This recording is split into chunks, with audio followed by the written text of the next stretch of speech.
Hi, dear students.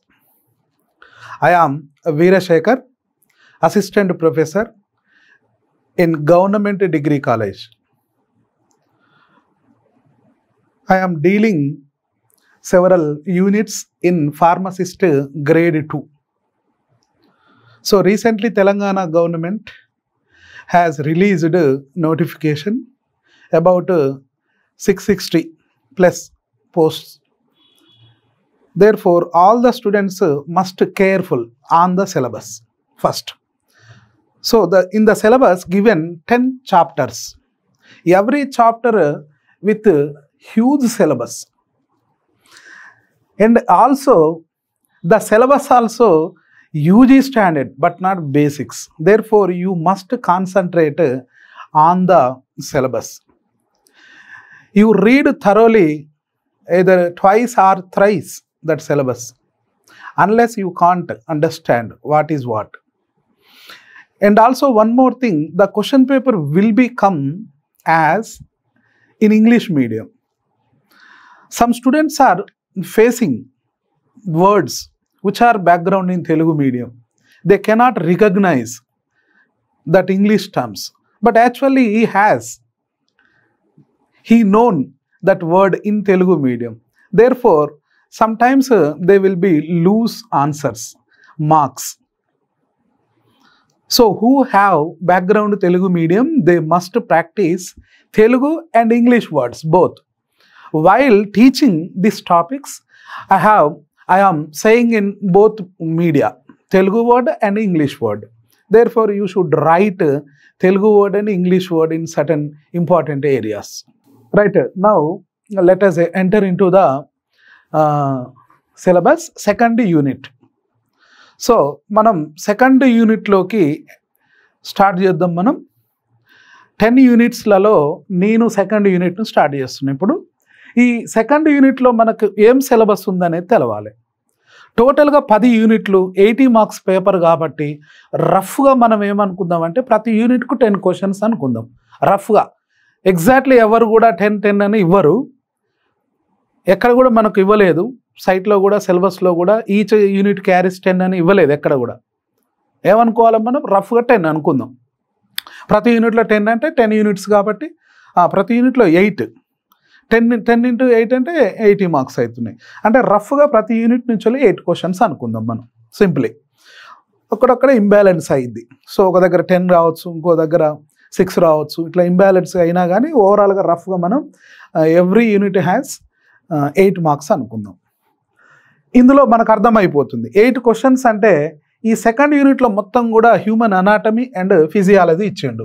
Human anatomy and physiology అంటే human anatomy and physiology నుండి ఎన్ని క్వశ్చన్లు వస్తాయి అంటే ఏం చెప్పాలి మనం, 8 క్వశ్చన్స్ వస్తాయి. ఈ 8 క్వశ్చన్స్లో ఖచ్చితంగా 6 క్వశ్చన్స్ బేసిక్స్ మీదనే పడతాయి. 6 క్వశ్చన్స్ కూడా బేసిక్స్ అంటే దాదాపుగా అందరూ చేసేటట్టే ఉంటుంది.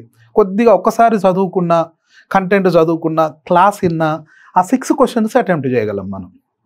ఇంకొక 2 క్వశ్చన్స్ అప్లికేషన్ లెవెల్ క్వశ్చన్స్ ఇస్తారు. ఈ అప్లికేషన్ లెవెల్ క్వశ్చన్స్ ఎట్లుంటవి అంటే కొంచెం లెందీగా ఉంటుంది. అంటే మనం చదవడం టైం కిల్లింగ్ అన్నట్టు, టైం కిల్లింగ్ ఉంటుంది. మళ్ళీ రెండోసారి చదవాల్సి వస్తుంది క్వశ్చన్. అట్లా క్వశ్చన్ కొంచెం పెద్దగా ఉంటుంది, దెన్ అప్లికేషన్ కూడా ఉంటుంది.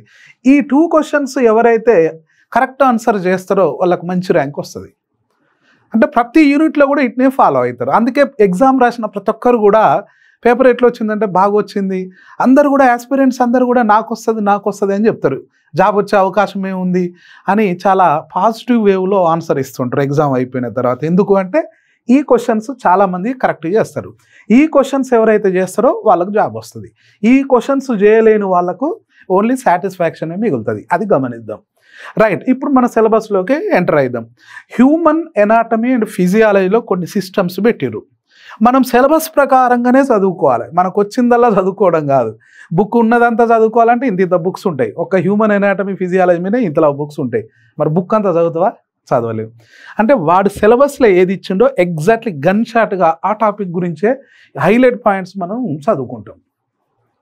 అట్లా కొన్ని సిస్టమ్స్ చూద్దాం. ఒకటి skeletal system. So skeletal means bones అన్నట్టు. హ్యూమన్ బాడీలో ఉన్న బోన్స్ వాటి యొక్క ఎనాటమీ ఎట్లుంటుంది, వాటి ఫిజియాలజీ ఎట్లుంటుంది, వాటి ఫంక్షనింగ్ ఎట్లుంటుంది అనేది చదువుకుంటాం. Skeletal system. Next cardiovascular system. So heart and functions, heart anatomy, heart physiology ఎట్లుంటుంది. సో ఇది చాలా ఇంపార్టెంట్. హ్యూమన్ హార్ట్ అనేది చాలా ఇంపార్టెంట్. బేసిక్గా యాజ్ ఏ ఫార్మసిస్ట్గా మనకి తెలవాలి. వన్స్ ఈ జాబ్ వచ్చిందంటే తొందరగా ప్రమోషన్ కూడా వస్తుంది. ఇందులో చాలా మంచి జాబు, ప్రమోషన్ ఛానల్ ఉంటుంది, చాలా గ్రోత్ ఉంటుంది. కాబట్టి ఎప్పుడు మనం ఫ్యూచర్ని గుర్తుపెట్టుకునే ఇది ప్రిపరేషన్ అయ్యేటప్పుడే మనం ఆశాజనకంగా హార్డ్ వర్క్ చేయాల్సి ఉంటుంది. సో కార్డియోవాస్కులర్ సిస్టమ్ అంటే హార్ట్కు సంబంధించినది మనం బేసిక్స్ డీటెయిల్డ్గా చదువుకోవాలి. క్వశ్చన్ వస్తే మిస్ కాకుండా ఉండాలి. దాదాపుగా అన్ని బేసిక్ క్వశ్చన్సే అడుగుతారు, ప్రైమరీ క్వశ్చన్స్. జనరల్గా మనకు బయట ఏం జరుగుతున్నాయో వాటి మీదనే అడుగుతుంటారు. మన డైలీ లైఫ్లో మనం వాటిని చూస్తాం, అబ్బా ఇదేదో ఉండే అని అనుకుంటాం. అలాంటి క్వశ్చన్సే ఎక్కువ అడుగుతారు. Then haemopoietic system means production of blood cells. Blood cells అనేటివి ఎలా పుడుతున్నాయి అనే దాని గురించి తెలియజేసే సిస్టమే హీమోపయాటిక్ సిస్టమ్. ఎవ్రీడే కొన్ని బ్లడ్ సెల్స్ అనేటివి పుడుతూ ఉంటాయి, ఎవ్రీడే కొన్ని బ్లడ్ సెల్స్ చనిపోతూ ఉంటాయి. సో ఇక్కడ మనం పుట్టుక గురించి మాత్రమే చూస్తాం, చనిపోయే వాటి గురించి చూడం డీటెయిల్డ్గా. Then respiratory system. So it is related to the lungs. ఈ రీసెంట్గా లంగ్ రిలేటెడ్ చాలా సమస్యలు వస్తున్నాయి, వైరల్ ఇన్ఫెక్షన్స్ వస్తున్నాయి, నిమోనియా వస్తుంది, చాలామంది ఇబ్బంది పడుతున్నారు. లేటెస్ట్గా వైరల్ నిమోనియా వస్తుంది. యాక్చువల్గా నిమోనియా అనేది బ్యాక్టీరియా రిలేటెడ్, కానీ ఇప్పుడు వైరల్ నిమోనియా కూడా వస్తుంది. కాబట్టి రెస్పిరేటరీ సిస్టమ్ గురించి కొన్ని చదువుకోవాలి మనం, ప్యాథాలజీ కూడా చదువుకోవాల్సి ఉంటుంది. ఈ యూరినరీ సిస్టమ్. సో ఇక్కడ కూడా కాన్సన్ట్రేట్ చేయాలి. ఈ సిస్టమ్స్ మీద ఒక్కొక్క మార్క్ వచ్చే అవకాశం ఉంది. ఈ యూరినరీ సిస్టమ్ అంటే మనం నెఫ్రాన్ ఫంక్షన్ క్లియర్గా చదువుకోవాల్సి ఉంటుంది. ఈ సిస్టంలో మెయిన్ ఇదే అన్నట్టు. టోటల్ హ్యూమన్ యూరినరీ సిస్టంలో చాలా ఇంపార్టెంట్ ఏది అంటే నెఫ్రాన్ స్ట్రక్చర్ అండ్ ఫంక్షన్. ఇది చాలా ఇంపార్టెంట్ అన్నట్టు యూరినరీ సిస్టంలో. Next muscular system, muscle system. Muscular means muscles. So types of the muscles, functions of the muscles. Muscles మన బాడీలో ఎన్ని టైప్స్ ఉన్నాయి, అవి వాటి యొక్క ఫంక్షన్స్ ఏంది, వాటి యొక్క ఎనాటమీ ఏంది, ఇవన్నీ చదువుకోవాల్సి ఉంటుంది muscular system. So central nervous system, ఇది ఇంపార్టెంట్, కంపల్సరీ క్వశ్చన్ అన్నట్టు. ఇది ఈ మస్కులర్ సిస్టమ్ నుంచి వాళ్ళు అడుగుతారో లేదో కానీ ఇలాంటి నర్వస్ సిస్టమ్ మీద కంపల్సరీ క్వశ్చన్ ఉంటుంది. యూరినరీ మీద ఉంటుంది, కార్డియోవాస్కులర్ మీద ఉంటుంది, ఇవి కంపల్సరీ అన్నట్టు. స్కెల్టల్ మీద కూడా ఉంటుంది. రైట్. సెంట్రల్ నర్వస్ సిస్టమ్ ఇది చాలా ఇంపార్టెంట్ అని అనుకున్నాం. ఇందులో న్యూరాన్ స్ట్రక్చర్ చదువుకుంటాం. టైప్స్ ఆఫ్ నర్వస్ సిస్టమ్స్లో సెంట్రల్ నర్వస్ సిస్టమ్ మీద ఫోకస్ చేస్తాం మనం, బాగా డీటెయిల్డ్గా ఫోకస్ చేయాల్సి ఉంటుంది. Next automatic nervous system. చూడండి టైప్స్, సెంట్రల్ నర్వస్ సిస్టమ్ ఇచ్చిండు, సపరేట్గా ఆటోమేటిక్ నర్వస్ సిస్టమ్ కూడా ఇచ్చిండు. అంటే ఇది ఎంత ఇంపార్టెంట్ ఉంటే ఓన్లీ నర్వస్ సిస్టమ్ మీదనే 2 టైప్స్గా డివైడ్ చేసి ఇచ్చిండు చూడండి. అంటే అంత ఇంపార్టెంట్. ఇక్కడ చాలా ఫోకస్ చేయాల్సి ఉంటుంది ఈ యూనిట్లో. నర్వస్ సిస్టమ్, హ్యూమన్ నర్వస్ సిస్టమ్ను చాలా ఫోకస్ చేయాలి. Sensory organs. సో ఉన్నాయే 5. 5లో ఐస్ అనేది చాలా ఇంపార్టెంట్, ఐ స్ట్రక్చర్ అనేది very important. Then ear structure కూడా ఇంపార్టెంట్. ఈ రెండింటిని బాగా మనం ఫోకస్ చేయాల్సి ఉంటుంది సెన్సరీ ఆర్గాన్స్లో. Digestive system. సో ఇది చిన్నప్పటి నుంచో చదువుతూ ఉంటాం, digestive process. So digestive system అనేది మౌత్తో స్టార్ట్ అయ్యి ఎనస్తో ఎండ్ అయ్యింది. ఇందులో మార్గంలో, ఈ మధ్య మార్గంలో ఏమేమి జరుగుతాయి, ఏమేమి చేంజెస్ అవుతాయి అనేది మనం డైజెస్టివ్ సిస్టంలో ఓన్లీ ఇంపార్టెంట్ హైలైట్ ఏరియాస్ మాత్రం డిస్కస్ చేస్తాం ఎంట్రన్స్ పాయింట్ ఆఫ్ వ్యూలో. Endocrine system. So it is another important among these all. ఇందులో ఇంకొక important like nervous system. Nervous system ఎంత ఇంపార్టెంటో, కార్డియోవాస్కులర్ సిస్టమ్ ఎంత ఇంపార్టెంటో, ఎండోక్రైన్ సిస్టమ్ కూడా అంతే important. Endocrine means hormones. So మన హ్యూమన్ బాడీలో కొన్ని ఏరియాలలో హార్మోన్స్ రిలీజ్ చేస్తుంటాయి, గ్లాండ్స్. సో ఏ గ్లాండ్ ఏ హార్మోన్ రిలీజ్ చేస్తుంది, ఏ హార్మోన్ ఏ ఫంక్షన్ చేస్తుంది, ఇది చాలా ఇంపార్టెంట్ అన్నట్టు. అందుకే మనకు ఎండోక్రైన్ సిస్టమ్ కూడా చదువుకుంటాం.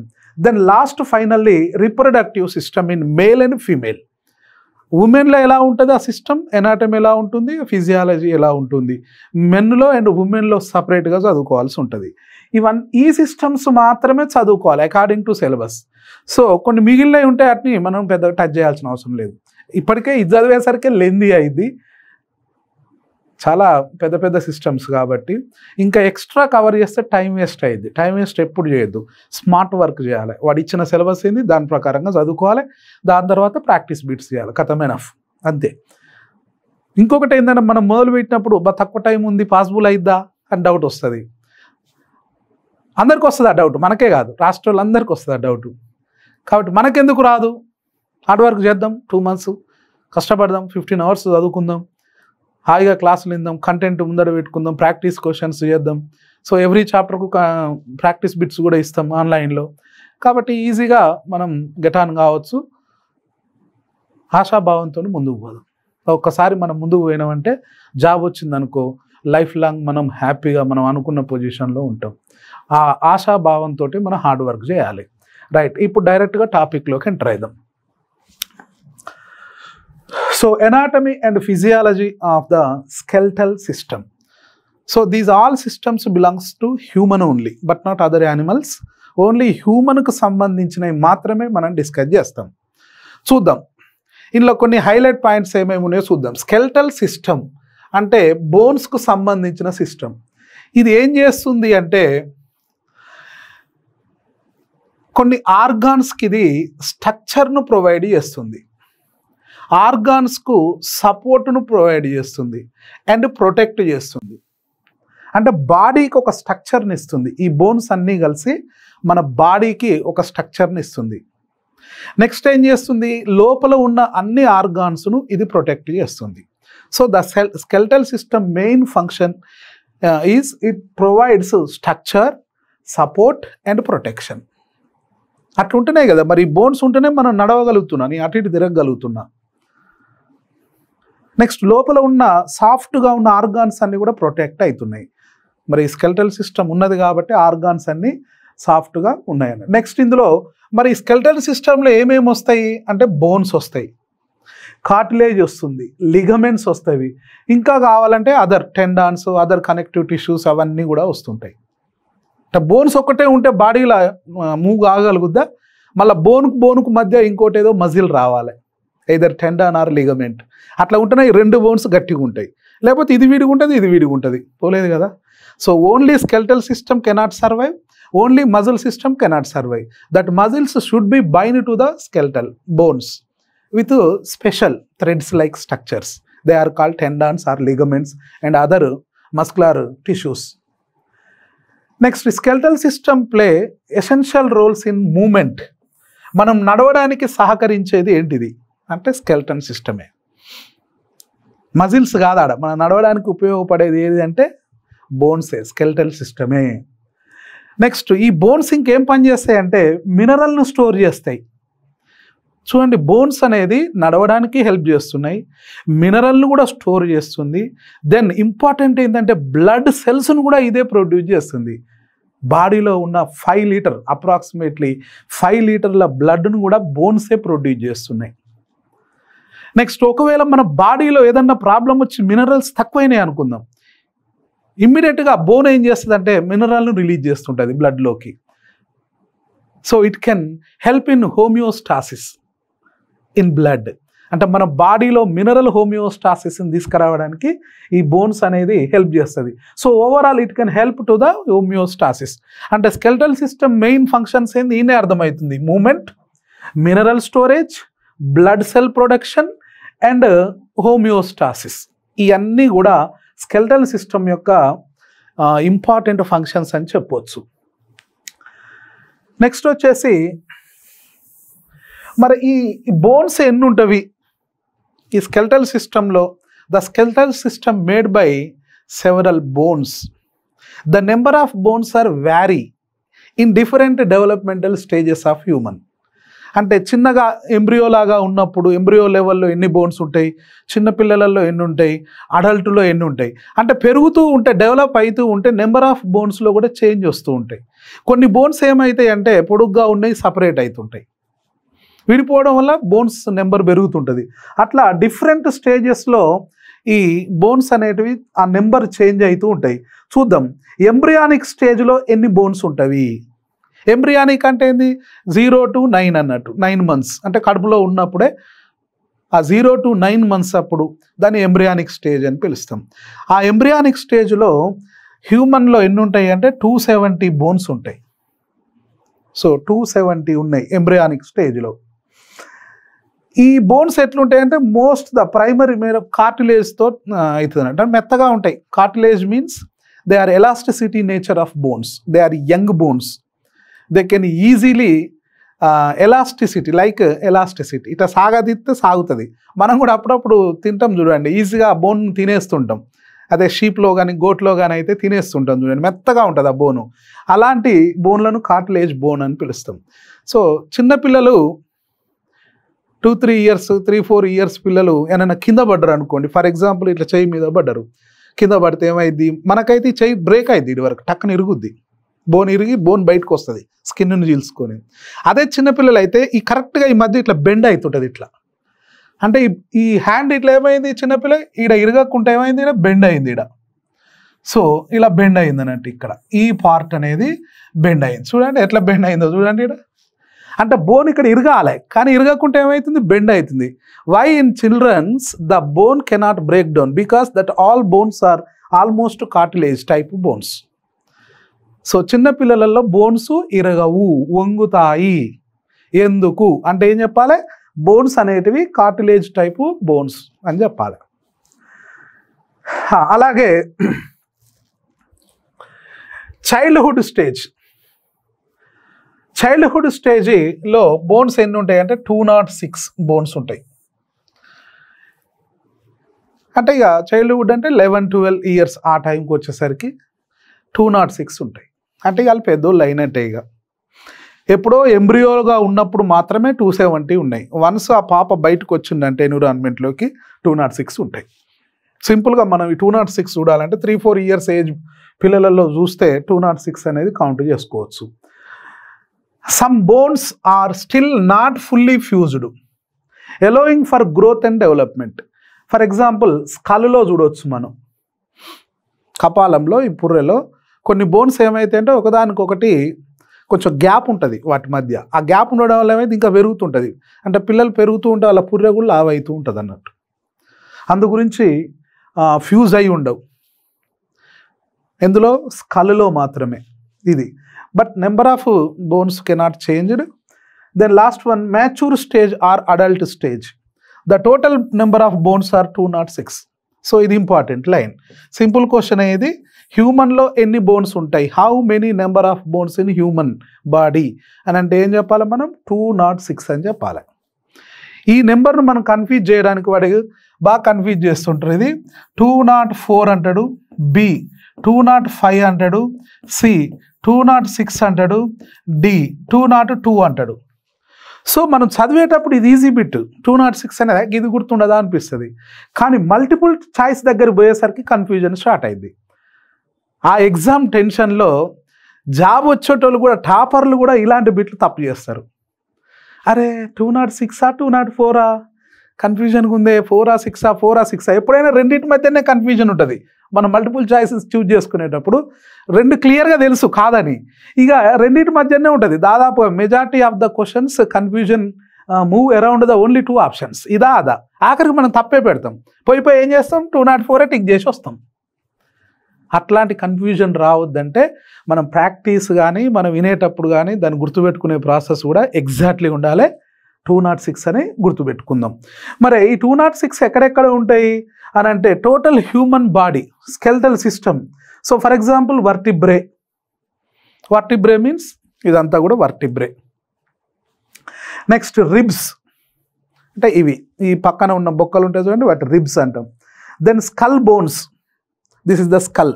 ఈ స్కల్ బోన్స్ అనేటివి మూవ్ కావు, అన్నీ ఒకదానికొకటి యాడ్ అయి ఉంటాయి, నాన్ మూమెంట్ బోన్స్ అని పిలుస్తాం. And long bones in arms and legs. So ఈ నుండి ఈడి వరకు మొండేమంటాంగా, ఆ మొండాన్ని వర్టిబ్రే అని పిలుస్తాం, పక్కకున్న ఎముకల్ని రిబ్స్ అని పిలుస్తాం. ఇక ఇవే బోన్స్ ఉన్నాయాడ కాళ్ళు చేతులలో, నెక్స్ట్ పుర్రెలో స్కల్లో. ఇవేగా బోన్స్ ఉన్నాయి, మొత్తం టోటల్గా 206 ఉన్నాయి. Right, the human skeleton is composed 206 bones in adult body. Yes, ఇప్పుడే అనుకున్నాం మనం. Which can be categorized into 2 main divisions. వీటిని మనం 2 భాగాలుగా డివైడ్ చేద్దాం. 206 అనేది ఏ సిస్టంలో ఎన్ని ఉన్నాయి? ఒకటి యాక్సైల్ స్కెల్టన్.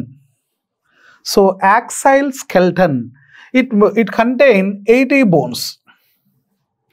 మరి ఇందులో ఏమేమి వస్తున్నాయి? యాక్సైల్ స్కెల్టన్లో ఏమేమి వస్తాయి అంటే skull, then vertebral column and rib cage. అంటే స్కల్ అంటే ఈ భాగం, then this is the vertebral column, ఇది వస్తుంది. దెన్ రిబ్ రీజియన్ కూడా వస్తుంది, రిబ్ కేజ్ అని పిలుస్తుంది దీన్ని, రిబ్ కేజ్. టోటల్గా ఈ బోన్స్ ఎన్ని అంటే 80. ఈ సిస్టాన్ని ఏమని పిలవాలంటే యాక్సైల్ స్కెల్టన్ అని పిలుస్తాం. అక్షీయ అస్థిపంజర వ్యవస్థ అంటాం. So axial skeletal system. English పదాలే గుర్తుపెట్టుకోవాలి, క్వశ్చన్ పేపర్లో తెలుగు పదాలు ఉండవు కదా. మరి ఇవేం చేస్తున్నాయి? మరి ఇన్ని 80 బోన్స్ ఏం పని చేస్తాయి అంటే ఇన్సైడ్ ఆర్గాన్స్ను ప్రొటెక్ట్ చేస్తాయి. They can protect inside organs. Next appendicular skeleton, second system. Appendicular remaining 206లో 80 పోయినాయి అంటే అపెండిక్యులర్ స్కెల్టన్ మేడ్ బై 126 బోన్స్. 126. మరి ఈ అపెండిక్యులర్ బోన్స్లో ఏమేమి వస్తాయి? Include the bones of limbs and girdles. For example shoulder bones and pelvic bones. Shoulder bones ఇవి, ఈ షోల్డర్ బోన్స్ వస్తుంటాయి ఇందులోకు. నెక్స్ట్ పెల్విక్ బోన్, ఈ ఏరియా చుట్టూ, గర్డిలింగ్ అంటే చుట్టూ, ఈ పెల్విక్ బోన్ చుట్టూ అన్నట్టు. అంటే ఈ మొండానికి ఈ కాళ్ళకు ఈ మధ్య ఉన్న ఈ భాగాన్ని పెల్విక్ పోర్షన్ అని పిలుస్తాం, ఈ పార్ట్ను. సో ఈ పెల్విక్ బోను నుంచి ఈ కింది ఏరియా అన్నీ కలిపి బోన్స్ ఎన్ని ఉంటాయి అంటే 126 ఉంటాయి. అంటే ఈ షోల్డర్స్ అంటే ఈ చెయ్యి వస్తుంది, నెక్స్ట్ ఈ షోల్డర్ అంటే ఈ చెయ్యి వస్తుంది. దెన్ పెల్విక్ బోన్కు కింద, గడ్డిలకు కింద ఏమున్నాయి అంటే 2 లెగ్స్ ఉన్నవి, ఈ లెగ్స్ అండ్ హ్యాండ్స్. ఇవన్నీ కలిపితే 126 బోన్స్ ఉంటాయి ఈ ఏరియాలో. సో ఇక్కడ ఒక స్ట్రక్చర్ చూడవచ్చు మనం, ఈ పెల్విక్ గడ్డిల్ స్ట్రక్చర్ ఇక్కడ ఇచ్చిన. దీన్ని రీసెంట్గా ఈ పెల్విక్ను ఒక మూవీలో కూడా వాడిండు ఒక డైరెక్టరు, పెల్విక్ అని. According to Charles Darwin, evolution థియరీలో ఈ పెల్విక్ బోన్ ఎవల్యూషన్ గురించి మాట్లాడిండు చార్లెస్ డార్విన్. సో అదే స్టోరీని మళ్ళీ ఎనిమల్ సినిమాలో కూడా కొన్ని పాయింట్లు తీసుకొని డిస్కస్ చేశారు. ఎనిమల్ సినిమాలో పెట్టినాడు ఈ పెల్విక్ బోన్ గురించి. అంటే ఈ పెల్విక్ బోన్ విశాలంగా ఉంటే పిల్లలు ఎక్కువ పుడతారు, కంపల్సరీ పిల్లలు పుడతారు. పెల్విక్ బోన్ ఏరియా చిన్నగా ఉన్నదంటే, ఈ గడ్డిలు గిట్ట చిన్నగా ఉన్నదంటే పిల్లలు పుట్టరు అనేది ఒక పాయింట్ ఎవల్యూషన్లో. ఎక్కడనో ఎవల్యూషన్లో చార్లెస్ డార్విన్ డిస్కస్ చేసిన పాయింట్ని తీసుకొని సినిమాలో పెట్టిండు. అంటే దీని బ్యాక్గ్రౌండ్ బహుశా ఆయన బయాలజికల్ స్టూడెంట్ అయి ఉంటాడు, story teller or story writer. Right, ఇక్కడ పెల్విక్ బోన్ అంటే ఏందో చూద్దాం. ఇది అపెండిక్యులర్ స్కెల్టన్కి సంబంధించిన సిస్టంలో వస్తాయి. 126 బోన్స్తో తయారైతాయి, legs and hands with pelvic girdle. Pelvic girdle అంటే ఏమనుకున్నాం మనం? నడుము చుట్టూ భాగంలో ఉన్న భాగం. దీన్ని మొండానికి అతుక్కునే భాగము అని పిలుస్తాం. ఈ భాగాన్ని పెల్విక్ పోర్షన్, పెల్విక్ గడ్డిల్లో ఉన్న పోర్షన్ అంటాం. ఇందులో కొన్ని ఇంపార్టెంట్ బోన్స్ గురించి చూద్దాం. ఒకటి ఇలియం. ఇలియం బోన్స్ పైన ఉన్నాయి, గమనించవచ్చు. ఇలియం, ఇచ్చియం కింద ఉంటాయి. ఈ 2 బోన్స్ కింద ఉన్నాయి, ఇలియం అండ్ ఇచ్చియం కనపడుతుంది. నెక్స్ట్ ఈ ఏరియాను ఫ్యూబిస్ ఏరియా అని పిలుస్తాం.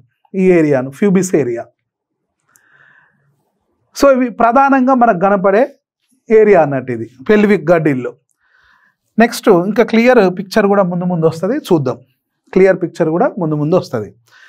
నెక్స్ట్ బోన్ టైప్స్ చూద్దాం. Bone types, simply bones are classified into 5 types based on shape and function. So bone యొక్క షేప్ ఎట్లుంది, బోన్ ఏం పని చేస్తుంది మన బాడీలో అనేది బేస్ చేసుకొని 5 టైప్స్గా డివైడ్ చేశారు. ఏంటి అవి? లాంగ్ బోన్స్ అంటే పొడవుగా ఉంటాయి. పొడవుగా ఉన్న బోన్స్ అన్నీ ఎన్ని ఉన్నాయి మన బాడీలో అంటే 90 బోన్స్ ఉన్నాయి. జనరల్గా లాంగ్ బోన్స్లో బోన్ మ్యారో ఉంటుంది. బోన్ పొడవుగా ఉందంటే యూజువల్గా అందులో మ్యారో ఉంటుంది. అంటే ఇప్పుడు మనలో మ్యారో తోటి మూలుగా అంటాం కదా, బలగం సినిమా మూలుగలు, అందులో మ్యారో ఉన్న బోన్స్ ఎన్ని ఉన్నాయంటే 90 బోన్స్ ఉన్నాయి అన్నట్టు. అంటే భవిష్యత్తులో హ్యూమన్ను తినే ఎనిమల్ ఏదన్నా వచ్చిందనుకో, ఆ ఎనిమల్కు 90 బలగం మూలుగలు దొరికినట్టే, 90. So long bones are 90. Short bones are 28. They are small, very small, quite opposite. So the longest bone is femur. ఇది చిన్న క్లాసులలో ఉంటుంది. ఇది ఫీమర్ అనేది లాంగెస్ట్ బోను. స్మాలెస్ట్ బోన్ కూడా ఉంటుంది, స్టెపిస్. ఇది చెవిలో ఉంటుంది ఈ bone, smallest bone and longest bone. Next flat bones are 36, ఫ్లాట్గా ఉంటాయి ఇవి. Irregular bones 48. దీని షేప్ అంత కరెక్ట్గా ఉండవు, వంగినట్టు ఉంటాయి అంటే అక్కడక్కడ వంగి ఉంటాయి ఇట్లా, అలాంటి బోన్స్ ఉంటాయి. సెస్మాయిడల్ బోన్స్ ఓన్లీ 4 సెస్మాయిడల్ బోన్స్. ఇప్పుడు ఇవన్నీ యాడ్ చేస్తే 206 ఉంటాయి. ఇందులో 1 by 1 డిస్కస్ చేద్దాం మనం. అక్కడక్కడ కొన్ని ఇంపార్టెంట్ లైన్స్ వస్తాయి, అవి చెప్తా, అవి గుర్తుంచుకోవాలి. లాంగ్ బోన్స్ ఎన్ని అనుకున్నాం మనం? 90. సో ఇవి ఎట్లుంటాయి అంటే లాంగ్ ఎక్కువ ఉంటాయి, విడ్త్ తక్కువ ఉంటాయి, అందుకే వీటిని లాంగ్ బోన్స్ అంటాం. These are too long than width, therefore they are called longer bones అంటాం. సో ఇవి జనరల్గా లిమ్స్లో కనపడుతుంటాయి. Example femur. So it is the longest bone. Femur అంటే తొడ ఎముక, ఇది చాలా పొడవుగా ఉంటుంది, లాంగెస్ట్. సో టై బోన్ అని పిలుస్తాం, తొడలలో కనపడే బోన్నే దీన్ని ఫీమర్ అంటాం. Femur, it is the longest one. Next humorous. It is a upper arm bone. So humorous bone, ఈ బోన్ ఇక్కడ కనపడుతుంది చూడండి, ఈ బోన్స్ను మనం హ్యూమరస్ అని పిలుస్తాం. ఈ అన్ని లాంగ్ బోన్సే. ఇక్కడ తొడ ఎముక, దీన్ని ఏమంటారో ఇక్కడ ముంజేతి ఎముక అంటారో, తెలుగులో ఏమంటారో ఆర్మ్ బోన్ అని పిలుస్తాం, అప్పర్ ఆర్మ్ బోన్. ఇవి బాడీలో కనపడే కొన్ని ఎగ్జాంపుల్స్ అన్నట్టు లాంగ్ బోన్స్కు. ఈ లాంగ్ బోన్స్లో ఏముంటుందంటే ఒకటి డయాఫైసిస్ ఉంటుంది, షాఫ్ట్ ఇట్లా పొడవుగా. దెన్ ఎపిఫైసిస్ ఉంటుంది, ఎండ్స్ ఉంటుంది. So this is the shaft, ఇలా కనిపిస్తుంది. So this is the shaft. So end points కూడా ఉంటాయి, అవి మెత్తగా ఉంటాయి, కార్టిలేజ్ తోటి తయారైతే, హైలైన్ బోన్స్ తోటి తయారవుతాయి అవి. ఇది నెక్స్ట్ క్యావిటీ ఉంటుంది. ఈ క్యావిటీలో మొత్తం బోన్ మ్యారో ఉంటుంది. దీన్నే మనం మజ్జా అని పిలుస్తాం. మజ్జా, బోన్ మ్యారో అంటే మజ్జా. రైట్, ఇక్కడ పిక్చర్ ఉంది, ఇక్కడ చూడొచ్చు మనం. ఇక్కడ నుండి మొదలు పెడితే ఇక్కడ దాకా ఏమని పిలుస్తాము అంటే షాఫ్ట్ అని పిలుస్తాం. షాఫ్ట్, బోన్ ఇట్లా పట్టుకోవచ్చు, shaft.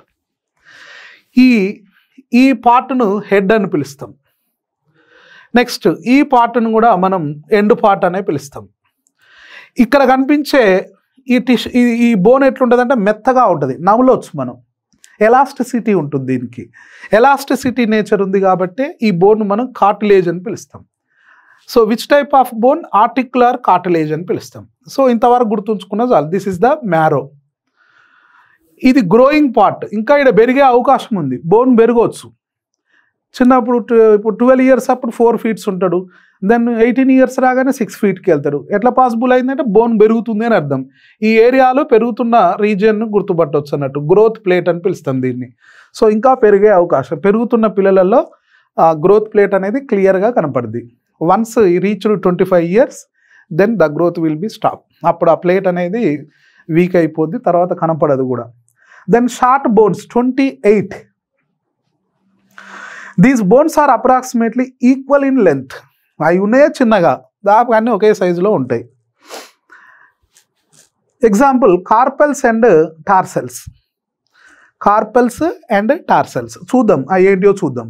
They provide stability and support to the కొన్నిసార్లు ఇవి limit motion. So they can help to the limited motion. కొద్దిగా మూవ్ అయ్యడానికి హెల్ప్ అవుతాయి ఇవి. షార్ట్ బోన్స్ అనేటివి బాగా మూవ్ కావడానికి హెల్ప్ కావు, కొద్దిగా మూవ్ కావడానికి మాత్రమే హెల్ప్ అవుతాయి. లాంగ్ బోన్సే మూవ్ కావడానికి చాలా హెల్ప్ అవుతాయి. ఇప్పుడు ఆ కార్పెల్స్ ఏమున్నాయో టార్సల్స్ ఏమున్నాయో చూద్దాం. కార్పెల్ బోన్స్ అంటే షార్ట్ బోన్స్లో 2 types ఉన్నాయి. ఒకటి కార్పెల్ బోన్స్, ఇంకోటి టార్సెల్ బోన్స్. ఫస్ట్ కార్పెల్ బోన్స్ గురించి చూద్దాం. So the bones of the hand. ఈ కార్పెల్ బోన్స్ ఎక్కడ ఉంటాయి అంటే హ్యాండ్లో ఉంటాయి అనేది గమనించాలి. టార్సెల్ బోన్స్ ఏమో లెగ్లో ఉంటాయి. సో ఈ హ్యాండ్లో ఉన్న బోన్స్ గురించి ఇప్పుడు మనం చూస్తాం. హ్యాండ్లో ఉన్న బోన్స్ను కార్పెల్ బోన్స్ అని పిలుస్తాం. ఎస్పెషల్లీ ఈ పామ్లో ఉంటాయి. ఈ పామ్లో ఉన్న బోన్స్ను కార్పెల్ బోన్స్ అంటాం. ఈ పామ్లో ఎన్ని బోన్స్ ఉంటాయి అనేది కూడా మనం లెక్క పెట్టాలి. అంటే left and right 2 palms contain how many short bones, how many bones, first point. Right, ఇప్పుడు ఓన్లీ కార్పెల్స్ అనేటివి ఇవి షార్ట్ బోన్స్ గురించే మాట్లాడుతున్నాం. ఇవి 3 types ఉంటాయి. సో పామ్లో ఉన్న బోన్స్ అనేటివి, షార్ట్ బోన్స్ అనేటివి 3 types ఉన్నవి. ఏంటివి అవి? ఒకటి కార్పెల్ బోన్స్ అని పిలుస్తాం. ఇవి ఎన్ని ఉంటాయి అంటే 8 ఉంటాయి. They are arranged irregular in 1 set. Next ఇది ఎక్కడ ఉంటుంది అంటే రిస్ట్ ఏరియాలో ఉంటుంది. ఈ ఏరియాలో కనపడుతుంది. సో కార్పెల్ బోన్స్ ఎన్ని ఉన్నాయి అనుకున్నాం మనం? ఇక్కడ 8 ఉన్నాయి, రిస్ట్ ఏరియాలో ఉన్నాయి. రైట్, ఈ పిక్చర్ చూడొచ్చు ఇక్కడ. సో ఇది కార్పెల్ బోన్స్. ఇవి ఇర్రెగ్యులర్గా అరేంజ్ అయి ఉన్నవి. ఇవి షార్ట్ బోన్స్. ఇవి ఎన్ని కనపడుతున్నాయి మనకి? ఇక్కడ 8 కనపడుతున్నాయి, చూడొచ్చు. సో ఏరియా ఏంటిది? రిస్ట్. వీటిని ఏమని పిలుస్తున్నాం? కార్పెల్. ఇది ఒక్క చెయ్యిలో మాత్రమే ఉన్న కార్పెల్ల సంఖ్య. ఇవి షార్ట్ బోన్స్. నెక్స్ట్ కార్పెల్స్ పైన మెటాకార్పెల్స్ ఉన్నాయి. సో మెటాకార్పెల్స్ ఎన్ని ఉన్నాయి? 1, 2, 3, 4, 5 మెటాకార్పెల్స్. సో ఈ రిస్ట్ ఏరియాలో ఉన్నాయేమో 8 బోన్స్. ఈ ఏరియాలో అప్పుడప్పుడు సౌండ్ వస్తుంటుంది కిటకిట అని. అవి కార్పెల్స్ 8. వీటిపైన ఉన్న ఈ బోన్స్ ఇక్కడ, ఈ ఫింగర్స్ కింద ఉన్న వాటిని మెటాకార్పెల్స్ అని పిలుస్తాం. So every metacarpal gives rise to 1 finger. So ఈ ఫింగర్కు కింద ఉన్న ఈ బోన్నే మెటాకార్పెల్ అంటాం. ఎన్ని ఉన్నాయి ఇవి మెటాకార్పెల్స్ అంటే? 5 ఉన్నాయి. నెక్స్ట్ ఈ కార్పెల్స్ పైన ఉన్న వాటిని ఫలాంజెస్ అని పిలుస్తాం. సో ఈ థంబ్ తప్ప మిగిలిన అన్నింటిలో సేమ్ ఉంటాయి. ఎన్ని ఉంటాయో చూడవచ్చు మనం ఇక్కడ.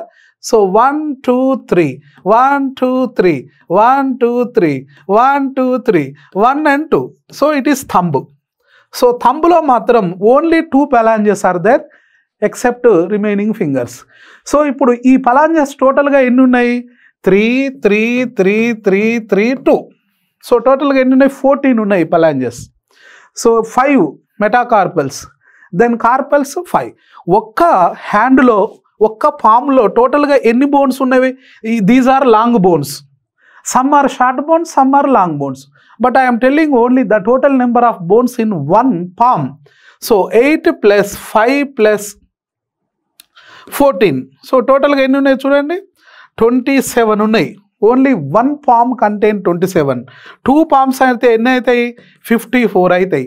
Ante ee cheyi ikkadiki, ee cheyi nu wrist nunchi down ku, ee renditlone 54 bones unnai together. Short and long bones together 54 bones are there. Only these 2 palms. ఈ 2 చేతులల్లోనే.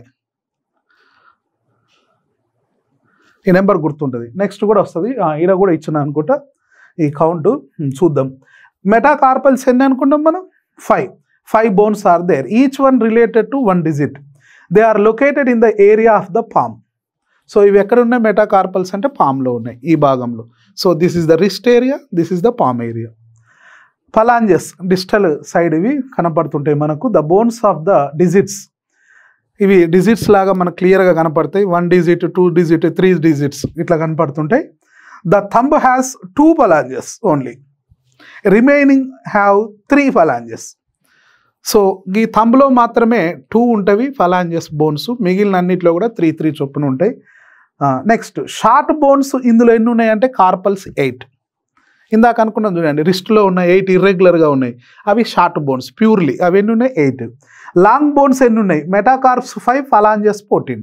సో ఇవన్నీ కూడా లాంగ్ బోన్సే, మిగిలిన అన్నీ కూడా except carpal bones 8. Remaining all are long bones. సరే, ఇదంత important కాదు, long ఏది షార్ట్ ఏదని. జస్ట్ మనం ఎన్ని అనేది గుర్తుపెట్టుకుందాం. 2 చేతులలో కలిపి ఎన్ని, ఒక్క చేతిలో ఎన్ని. Right, 14 phalanges, 5 metacarpals, 8 carpals, totally 1 palm contains 27 bones. Both hands, 2 palms, would indeed to be 27 left hand plus 27 right hand, totally 54 bones. So total bones in the both palm 54 bones. ఈ పాయింట్ ఒకటి గుర్తుపెట్టుకుందాం, ఈ point ఒకటి గుర్తుపెట్టుకుందాం. Each palm contain 27, 2 palms contain 54.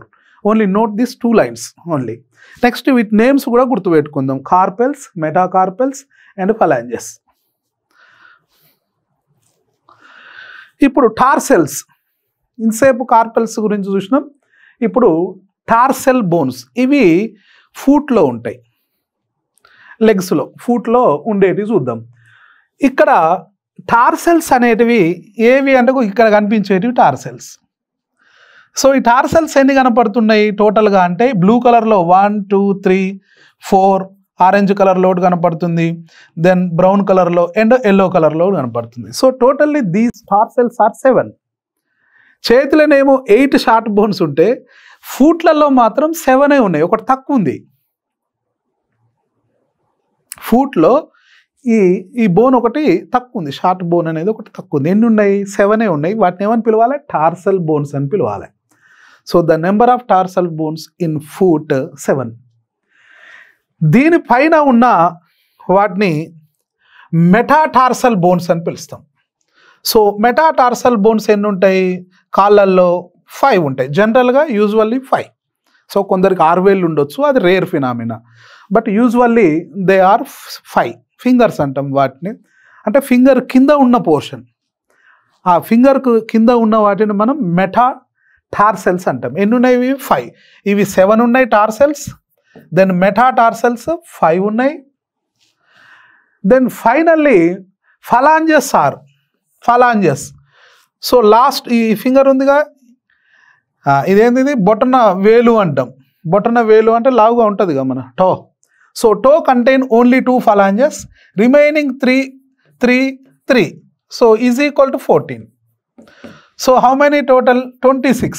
So every foot contain 26. Feet together means feet. The feet has 52. 26 plus 26.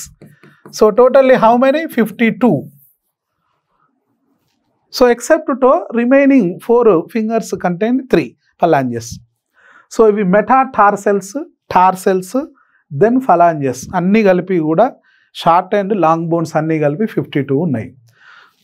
ఈ భాగం palm and foot, only 2 palms and 2 feetలో ఎన్ని బోన్స్ ఉన్నవి అంటే 54 + 52. సో 106 బోన్స్ ఓన్లీ ఈ చేతులకు, ఈ కాళ్ళకే ఉన్నాయి. ఇన్ని బోన్స్ ఉన్నాయి అంటే మనం ఎంత వర్క్ చేస్తున్నాం చూడండి. చేతులతోటి కాళ్ళతోటి చాలా వర్క్ చేస్తున్నట్లు లెక్క. అన్ని బోన్స్ ఉన్నాయంటే అంత సపోర్ట్ చేస్తుంది స్కెల్టల్ సిస్టమ్ మన పామ్కు అండ్ ఫుట్కు. సో ఇక్కడ ఇందాకదే ఇచ్చినాం లెక్క. The total number of bones in each foot is as follows. Phalanges, toe bones, టోలో ఎన్ని ఉంటాయి? 2నే అనుకున్నాం మనం. So 14, each foot has 14 phalanges, 3 for each of the 4 toes and 2 for the big toe. Big టోలో మాత్రం ఓన్లీ 2నే ఉంటాయని ఇందాకనే అనుకున్నాం. మెటాటార్సల్స్ ఎన్ని ఉన్నాయి? 5 ఉన్నాయి. టార్సల్స్ ఎన్ని ఉన్నాయి? వీటినే యాంకిల్ బోన్స్ అంటాం, 7 ఉంటాయి, ఒకటి తక్కువ ఉంటుంది. రిస్టులు అయితే 8 ఉంటాయి, ఇక్కడ అయితే మాత్రం ఎన్ని ఉన్నాయి? 7 ఉన్నాయి. యాంకిల్ అంటాం దీన్ని. సో వీటిని యాంకిల్ బోన్స్ అని కూడా పిలుస్తాం. వాటిని రిస్ట్ బోన్స్ అంటే వీటిని యాంకిల్ బోన్స్ అంటాం. వాటిని కార్పల్స్ అంటే వీటిని టార్సెల్స్ అని పిలుస్తాం. సో ఇక్కడ లెక్క చూడవచ్చు మనం మీద count. 14 phalanges, 5 metatarsals, 7 tarsals is equal to 26 in 1 foot. In next ఫూట్లో కూడా అంతే, left and right together 52. So total bones in both feet 52 bones. So పామ్లో 54 అయితే ఫీట్లో మాత్రం 52నే. నెక్స్ట్ వచ్చేసి ఫ్లాట్ బోన్స్ 36 ఉన్నాయి. ఇవి ఫ్లాట్ బోన్స్ ఎట్లుంటాయి అంటే ఫ్లాట్గా ఉంటాయి, అందుకే వాటిని ఫ్లాట్ బోన్స్ అంటే కొంచెం పల్సగా ఉంటాయి. They are very thin, providing protection to the underlying organs. For example skull, ribs and sternum. So స్కల్లో ఉంటాయి ఈ బోన్స్, రిబ్స్లో ఉంటాయి. నెక్స్ట్ స్టెర్నమ్ అంటే ఈ పార్ట్ అన్నట్టు. దీన్ని మనం ఏమంటాం? కంటెబొక్క ఏదో అంటాం. ఇగో ఈ బోన్ను స్టెర్నమ్ అని పిలుస్తాం. So it is two strong, sternum bone అంటాం. సో ఆ స్టెర్నమ్ బోన్ అనేది ఫ్లాట్గా ఉంటుంది. ఈ నుండి మొదలు పెడితే ఈ దాకా ఉంటుంది చూడండి స్టెర్నమ్ బోన్, దీన్ని స్టెర్నమ్ అంటాం. Next the sternum is flat and T shaped. The sternum is ఇక్కడ నుంచి స్టార్ట్ అయ్యి ఈడికి వస్తుంది, మళ్ళీ ఈడ కూడా కొంత కిందికి ఉంటుంది బోన్. ఇది అందుకే టీ షేప్డ్. ఇది important. The sternum bone is too hard, it provide mechanical strength to the body. It is T shaped bone. So ఇక్కడ చెస్ట్ పార్ట్లో ఉండే బోన్ అంటాం. ఇది చెస్ట్ పార్ట్లో ఉండే బోన్. ఇది స్టెర్నమ్ అంటే ఈ బోన్ను స్టెర్నమ్ అని పిలుస్తాం. ఇక్కడ నుండి ఈడు వరకు స్టెర్నమ్. ఇది ఈ నుండి ఈడు వరకు ఉంటుంది ఈ బోన్. కొంచెం ఇక్కడ ఇటు ఇటు ఉండడం వల్ల దీన్ని టీ షేప్ అని పిలుస్తాం. ఈ స్టెర్నమ్ బోన్కు పైన ఇది కొంచెం ఇక్కడ షార్ప్ ఉంటుంది. ఈ పార్ట్లో ఇక్కడ కొంచెం షార్ప్ వస్తుంది. ఇక్కడ మనం టచ్ చేస్తే తెలుస్తుంటుంది స్టెర్నమ్ బోన్ అనేది. నెక్స్ట్ దీనిపైన ఉన్న వాటిని క్లావికిల్ అని పిలుస్తాం. సో ఇక్కడ ఈ నుండి ఈడు దాకా ఉంటుంది, ఈ నుండి ఈడు. దీన్ని కంటెబొక్క అంటారేమో తెలుగులో బహుశా. ఇది కంటెబొక్క. ఈ పార్ట్ ఈడు వరకు సగం, ఈడు వరకు ఇది. సో ఇది క్లావికిల్. సో ఇది స్టెర్నమ్. చాలా స్ట్రాంగ్ ఉంటుంది. ఈ పార్ట్ సపోర్ట్ ఇస్తుంది బాగా. ఇవన్నీ రిబ్స్. సో ఇవన్నీ రిబ్ బోన్స్. ఇవన్నీ ఫ్లాట్గానే ఉన్నాయి, గమనించవచ్చు. So it is a flat bone. Sternum is flat bone and ribs are flat. So note this point, sternum is important bone. ఇది గుర్తుపెట్టుకుందాం. స్టెర్నమ్ అనేదాన్ని గుర్తుపెట్టుకుందాం. Next irregular bones are 48.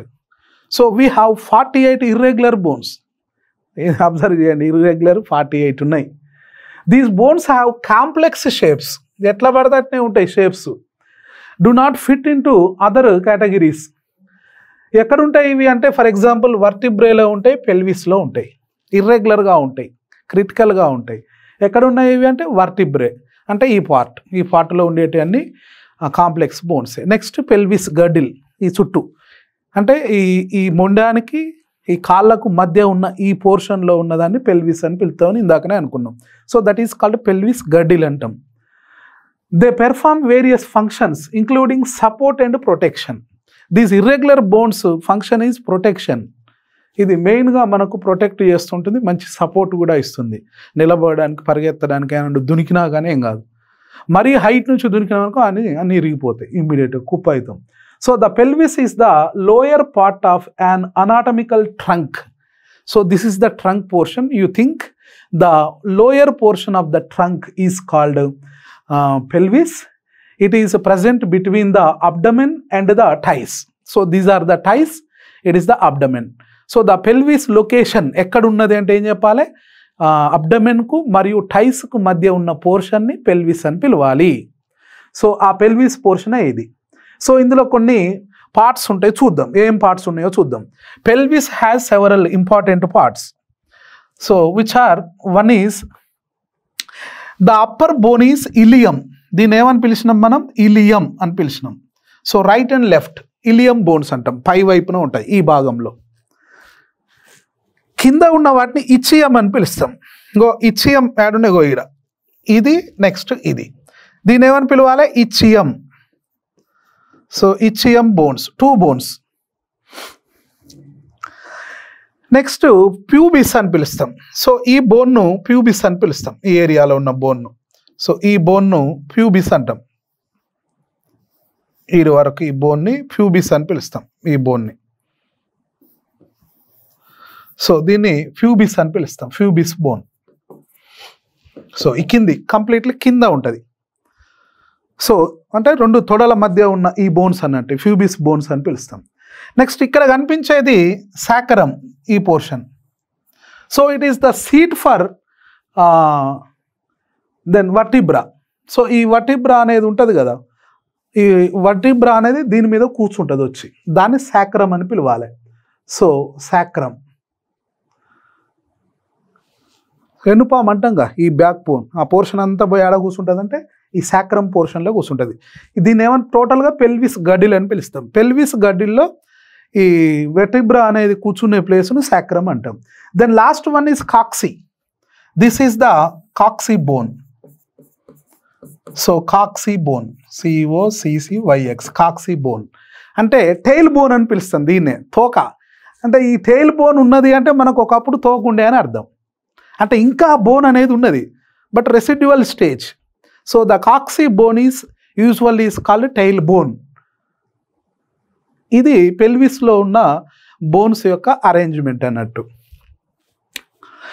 అవే ఇక్కడ ఇచ్చినాం. ఒకటి ఇలియం, నెక్స్ట్ వచ్చేసి ఇచ్చియం, 2 bones, each carries pubis, 2 bones, sacrum only one, part of the spine, స్పైన్లో ఇది bottom part, కాక్సీ దీన్నే టెయిల్ బోన్ అని కూడా పిలుస్తాం. సో ఇవి 5 పార్ట్స్ మనకు క్లియర్గా పెల్విక్లో కనిపిస్తున్నాయి, పెల్విక్ గడ్డిల్లో కనిపిస్తుంది. Next sesamoid bones, last final one, 5th type and last type of bones is sesmoidal bones. They are only 4. So ఇవి ఎక్కడ ఉంటాయి ఎగ్జాంపుల్ అంటే patella, best example patella. So these are very small round bones embedded in tendons. So ఇది టెండాన్లతోటి ఉంటుంది, ఇది patella bone అనేది మోకాల్లో ఉంటుంది పటెల్లా. సో చూద్దాం, ఈ protect tendons from wear and tear, improve the mechanical advantage of muscles. Knee patella, the largest sesamoid bone is the patella, commonly known as knee cap అని పిలుస్తాం దీన్ని. సో ఇదే largest సెస్మాయిడ్ bone, ఉన్నాయే 4 అతిపెద్దది ఏది అంటే నీ క్యాప్. సో ఈ పార్ట్ ఇక్కడ కనిపిస్తుంది చూడండి, ఇది లెగ్, లెఫ్ట్ లెగ్, ఈ మధ్యలో కనిపించేదాన్ని నీ క్యాప్ అని పిలుస్తాం. ఈ నీ క్యాప్లో మధ్యన ఉన్నది చూడండి, ఇది దిస్ ఈజ్ కాల్డ్ పటెల్లా. ఈ పటెల్లాకి ఏమున్నాయి, అన్నీ కూడా టెండాన్స్ ఉన్నాయి, ఇవన్నీ కూడా టెండాన్స్. సో యాక్సిడెంట్లు అయినప్పుడు అప్పుడప్పుడు మనం యాక్సిడెంట్ అయ్యి రోడ్డు గుద్దుకుంటాం, బలంగా గుద్దుకున్నప్పుడు ఈ పటెల్లా అనేది పగిలిపోద్ది, ఆడికి చిన్న చిన్న ఇట్లా ముక్కలైద్ది. కొబ్బరికాయ గట్టిగా కొడితే ముక్కలు ఎట్లా అయిందో అట్లా అయింది పటెల్లా బోన్. సో ఈ పటెల్లా బోన్ కాక అట్లా అయిందనుకో, ఒకమానంగా అది అతుక్కోదు, నడవలేకపోతుంటారు వాళ్ళు అస్సలే. అందుకే యాక్సిడెంట్లు అయినప్పుడు ఇట్లా మోకాళ్ళ మీద పడితే ఈ పటెల్లా బోన్ పోద్ది. సో జాగ్రత్తగా మనం డ్రైవింగ్ చేయాల్సి ఉంటుంది, అది అంత ఇంపార్టెంట్ బోన్ ఇది. ఇది కాక కరెక్ట్ లేకపోతే మనం నడవడం అనేది చాలా కష్టం. Patella bone is one of the sesamoid bones. Sesamoid bones ఉన్నాయి 4, అందులో ఇది biggest one. Next bone structure ఎట్లుంటుంది, మనం తినే బోన్ ఉంటుంది కదా సండే బలగం మూలుగా. సో దాని స్ట్రక్చర్ ఎట్లుంటుందో చూద్దాం. బోన్ స్ట్రక్చర్ ఎగ్జాంపుల్ అదే తీసుకుంటాం, లాంగ్ బోన్నే తీసుకుంటాం, యూజువల్లీ ఫీమర్ని తీసుకుంటాం, లాంగెస్ట్ బోన్ను మనం స్టడీ చేయడానికి తీసుకుంటాం. So basic structural unit of bone is the osteon. So బోన్లో కూడా బేసిక్ స్ట్రక్చరల్ యూనిట్ ఏది, what is the basic structural unit in bone అంటే ఏం చెప్పాలి, అస్టియాన్ అని పిలవాలి, లేదా Haversian system. So several osteons together to form a Haversian system. Haversian system అంటాం, బోన్లో కనిపించే మ్యారో అదంతా కలిపి బ్లడ్ వెజిల్స్, న్యూరాన్స్ అన్నీ ఉంటాయి బోన్లో. ఇంత పెద్ద బోన్ కదా, చూస్తానికి గట్టిగా ఉంటుంది కానీ లోపల బ్లడ్ సర్క్యులేషన్ సిస్టము ఉంటుంది, ఎక్స్క్రేటరీ సిస్టము ఉంటుంది, బ్లడ్ సెల్స్ ఆర్జిని ఉంటుంది, ఆక్సిజన్, CO2 అన్నీ అందాలి, లివింగ్ సెల్సే కదా అవన్నీ కూడా. సో అవన్నిటి కలిపి మనం హెవర్షియన్ సిస్టమ్ అని పిలుస్తాం. అందులో ఉన్న ఒక్కొక్క సెల్ను అస్టియాన్ అంటాం. అస్టియాన్ ఈజ్ ద స్ట్రక్చరల్ యూనిట్. చాలా అస్టియాన్లు కలిస్తే బోన్ ఏర్పడుతుంది, చాలా అస్టియాన్లు కలిస్తే ఎవర్షియన్ సిస్టమ్స్ ఏర్పడతాయి, చాలా ఎవర్షియన్ సిస్టమ్స్ కలిస్తే ఒక బోన్ ఏర్పడుతుంది. చూద్దాం ఎవర్షియన్ సిస్టమ్ ఎట్లుంటుంది, అస్టియాన్ సెల్స్ ఎట్లుంటాయో.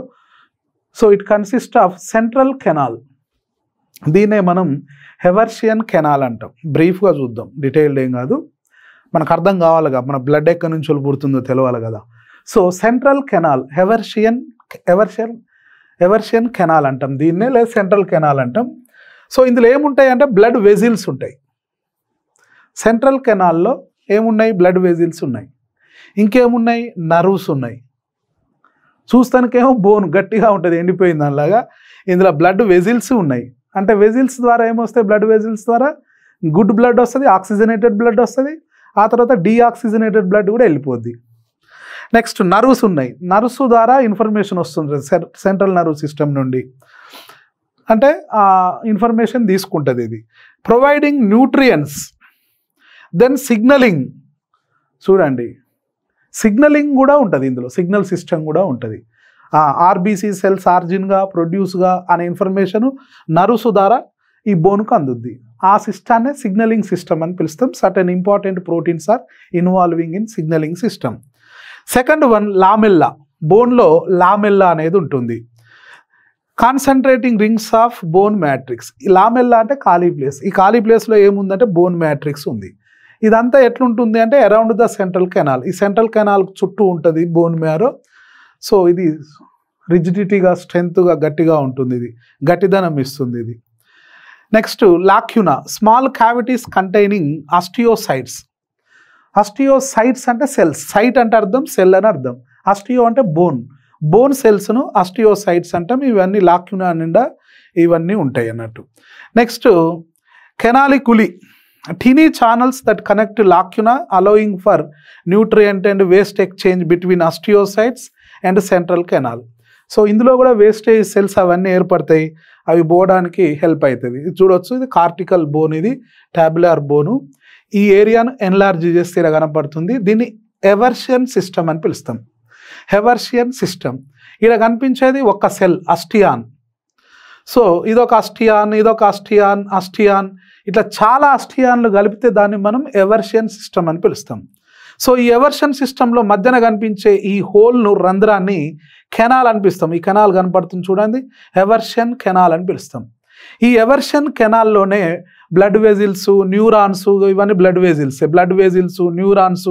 సో ఇక్కడ బ్లడ్ వెజిల్ కనపడుతుంది చూడండి, వీనస్, సైనస్, ఎండోస్టమ్, ఇదంతా బ్లడ్ వెజిల్ కనపడుతుంది ఇక్కడ. సో ఈ పోర్షన్ని ట్యూబులార్ బోన్ అని పిలుస్తాం, ఈ పోర్షన్ని కార్టికులర్ బోన్ అంటాం. ఇది కార్టికులర్ బోన్ అంటే పైన ఉండే తెల్లటి భాగాన్ని కార్టికులర్ బోన్ అంటాం, లోపల ఉన్నదాన్ని ట్యూబులార్ బోన్ అని పిలుస్తాం. ఈ చిన్న పోర్షన్ని ఎన్లార్జ్ చేశారు ఇక్కడ. సో ఇందులో గుర్తుపెట్టుకోవాల్సిన అంశం ఏంటంటే అస్టియాన్ అనేది స్ట్రక్చరల్ యూనిట్. అలాంటి అస్టియాన్లన్నీ కలిస్తే ఒక పెద్ద ఎవర్షియన్ సిస్టమ్ అనేది తయారవుతుంది. ఆ ఎవర్షన్ సిస్టంలో బ్లడ్ సెల్స్ ఉంటాయి, ఇదే బ్లడ్ వెజిల్స్ ఉంటాయి, దెన్ న్యూరాన్స్ ఉంటాయి, ఇంకా ఇలాంటి కొన్ని న్యూట్రియంట్స్ కూడా ఉంటాయి. ఇవే భవిష్యత్తులో ఆర్బీసీ రక్త కణాలను ప్రొడ్యూస్ చేస్తుంది. Not only RBC, white blood cells, platelets, every blood cell can originated from this aversion cells. అన్నీ కూడా ఈ అస్టియాన్ సెల్స్ నుంచి ప్రొడ్యూస్ అవుతాయి.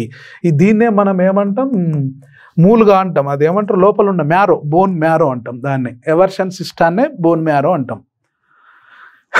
నెక్స్ట్ కార్టిలేజ్ అంటే మెత్తటి ఎముక అని అర్థం.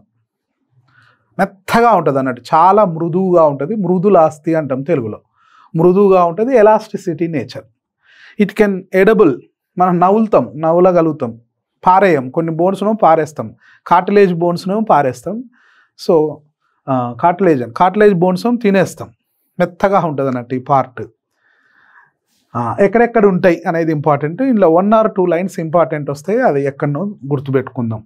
Cartilage bones, so these are very flexible. ఇవి చాలా మెత్తగా ఉంటాయి, చూస్తేనే తినబుద్ధి అవుతాయి అన్నట్టు. సో బాడీలో యాడ్ ఉంటాయి అంటే 3 మెయిన్ టైప్స్. ఈ కార్టిలేజ్ బోన్స్ అనేటివి 3 టైప్స్ ఉన్నవి. ఎక్కడెక్కడ ఉన్నాయంటే హైలైన్ కార్టిలేజ్, ఇది ఇంపార్టెంట్. హైలైన్ కార్టిలేజ్ ఫస్ట్ దీని పేరు గుర్తుపెట్టుకోవాలి. ఇవి 3 టైప్స్ ఉంటాయి అనుకున్నాం కదా, అందులో హైలైన్ కార్టిలేజ్ క్వశ్చన్ అడుగుతారు, దీని మీద క్వశ్చన్ అడుగుతారు. ఆ క్వశ్చన్ ఎట్లా వస్తుందో కూడా మనం డిస్కస్ చేద్దాం. Highline cartilage, it is very most common type. It can provide some support and flexibility. Support ఇస్తుంది, కొంచెం ఫ్లెక్సిబిలిటీ కూడా ఉంటుంది, మృదువుగా ఉంటుంది, అటు ఇటు సాగే గుణం ఉంటుంది. ఇది it is found at the ends of the bones. ఇది ఎక్కడ ఉంటుంది అంటే బోన్ల యొక్క చివర్లు, పెద్ద బోన్లు ఉన్నాయి కదా, బోన్ల చివర్లు ఎట్టుంటాయి, మెత్తగా ఉంటాయి, వాటిని కొరికేయచ్చు మనం. రిబ్స్ ఎడ్జ్లో కూడా ఉంటాయి, ఇవి రిబ్స్ ఎడ్జ్లో కూడా మెత్తగానే ఉంటాయి. సో సింప్లీ అన్ని బోన్స్ యొక్క చివర్లలో, ఎండ్స్లో ఇలాంటిది ఉంటుంది. ఇగో రిబ్ గేజ్, ఆ రిబ్ గేజ్లో చివర్లలో ఉంటుంది. Then important one is nose. ఇది ఇంపార్టెంట్, ఎగ్జామ్లలో అడిగే అవకాశం ఉంటుంది ఇది, ఈ బిట్ను. So hyaline cartilage located at in human అని ఒక 4 పార్ట్స్ ఇస్తారు అన్నట్టు ABCDలలో. నోస్, ఇగో ఈ భాగం ఉన్నదిగా, ఈ భాగం, ఈ నోస్లో ఉన్నది కూడా బోనే. ఈ బోన్ పట్టుకొని చూడండి మీరే, మీకు అర్థమైంది ఎంత ఫ్లెక్సిబుల్గా ఉంటుందో. మెత్తగా ఉంటుంది. ఇదని చాలా గట్టిగా ఉంటుందా, గట్టిగా ఉండదు, మెత్తగా ఉంటుంది అన్నట్టు. ఈ బోన్నే హైలైన్ బోన్ అని పిలుస్తాం. It gives a good shape.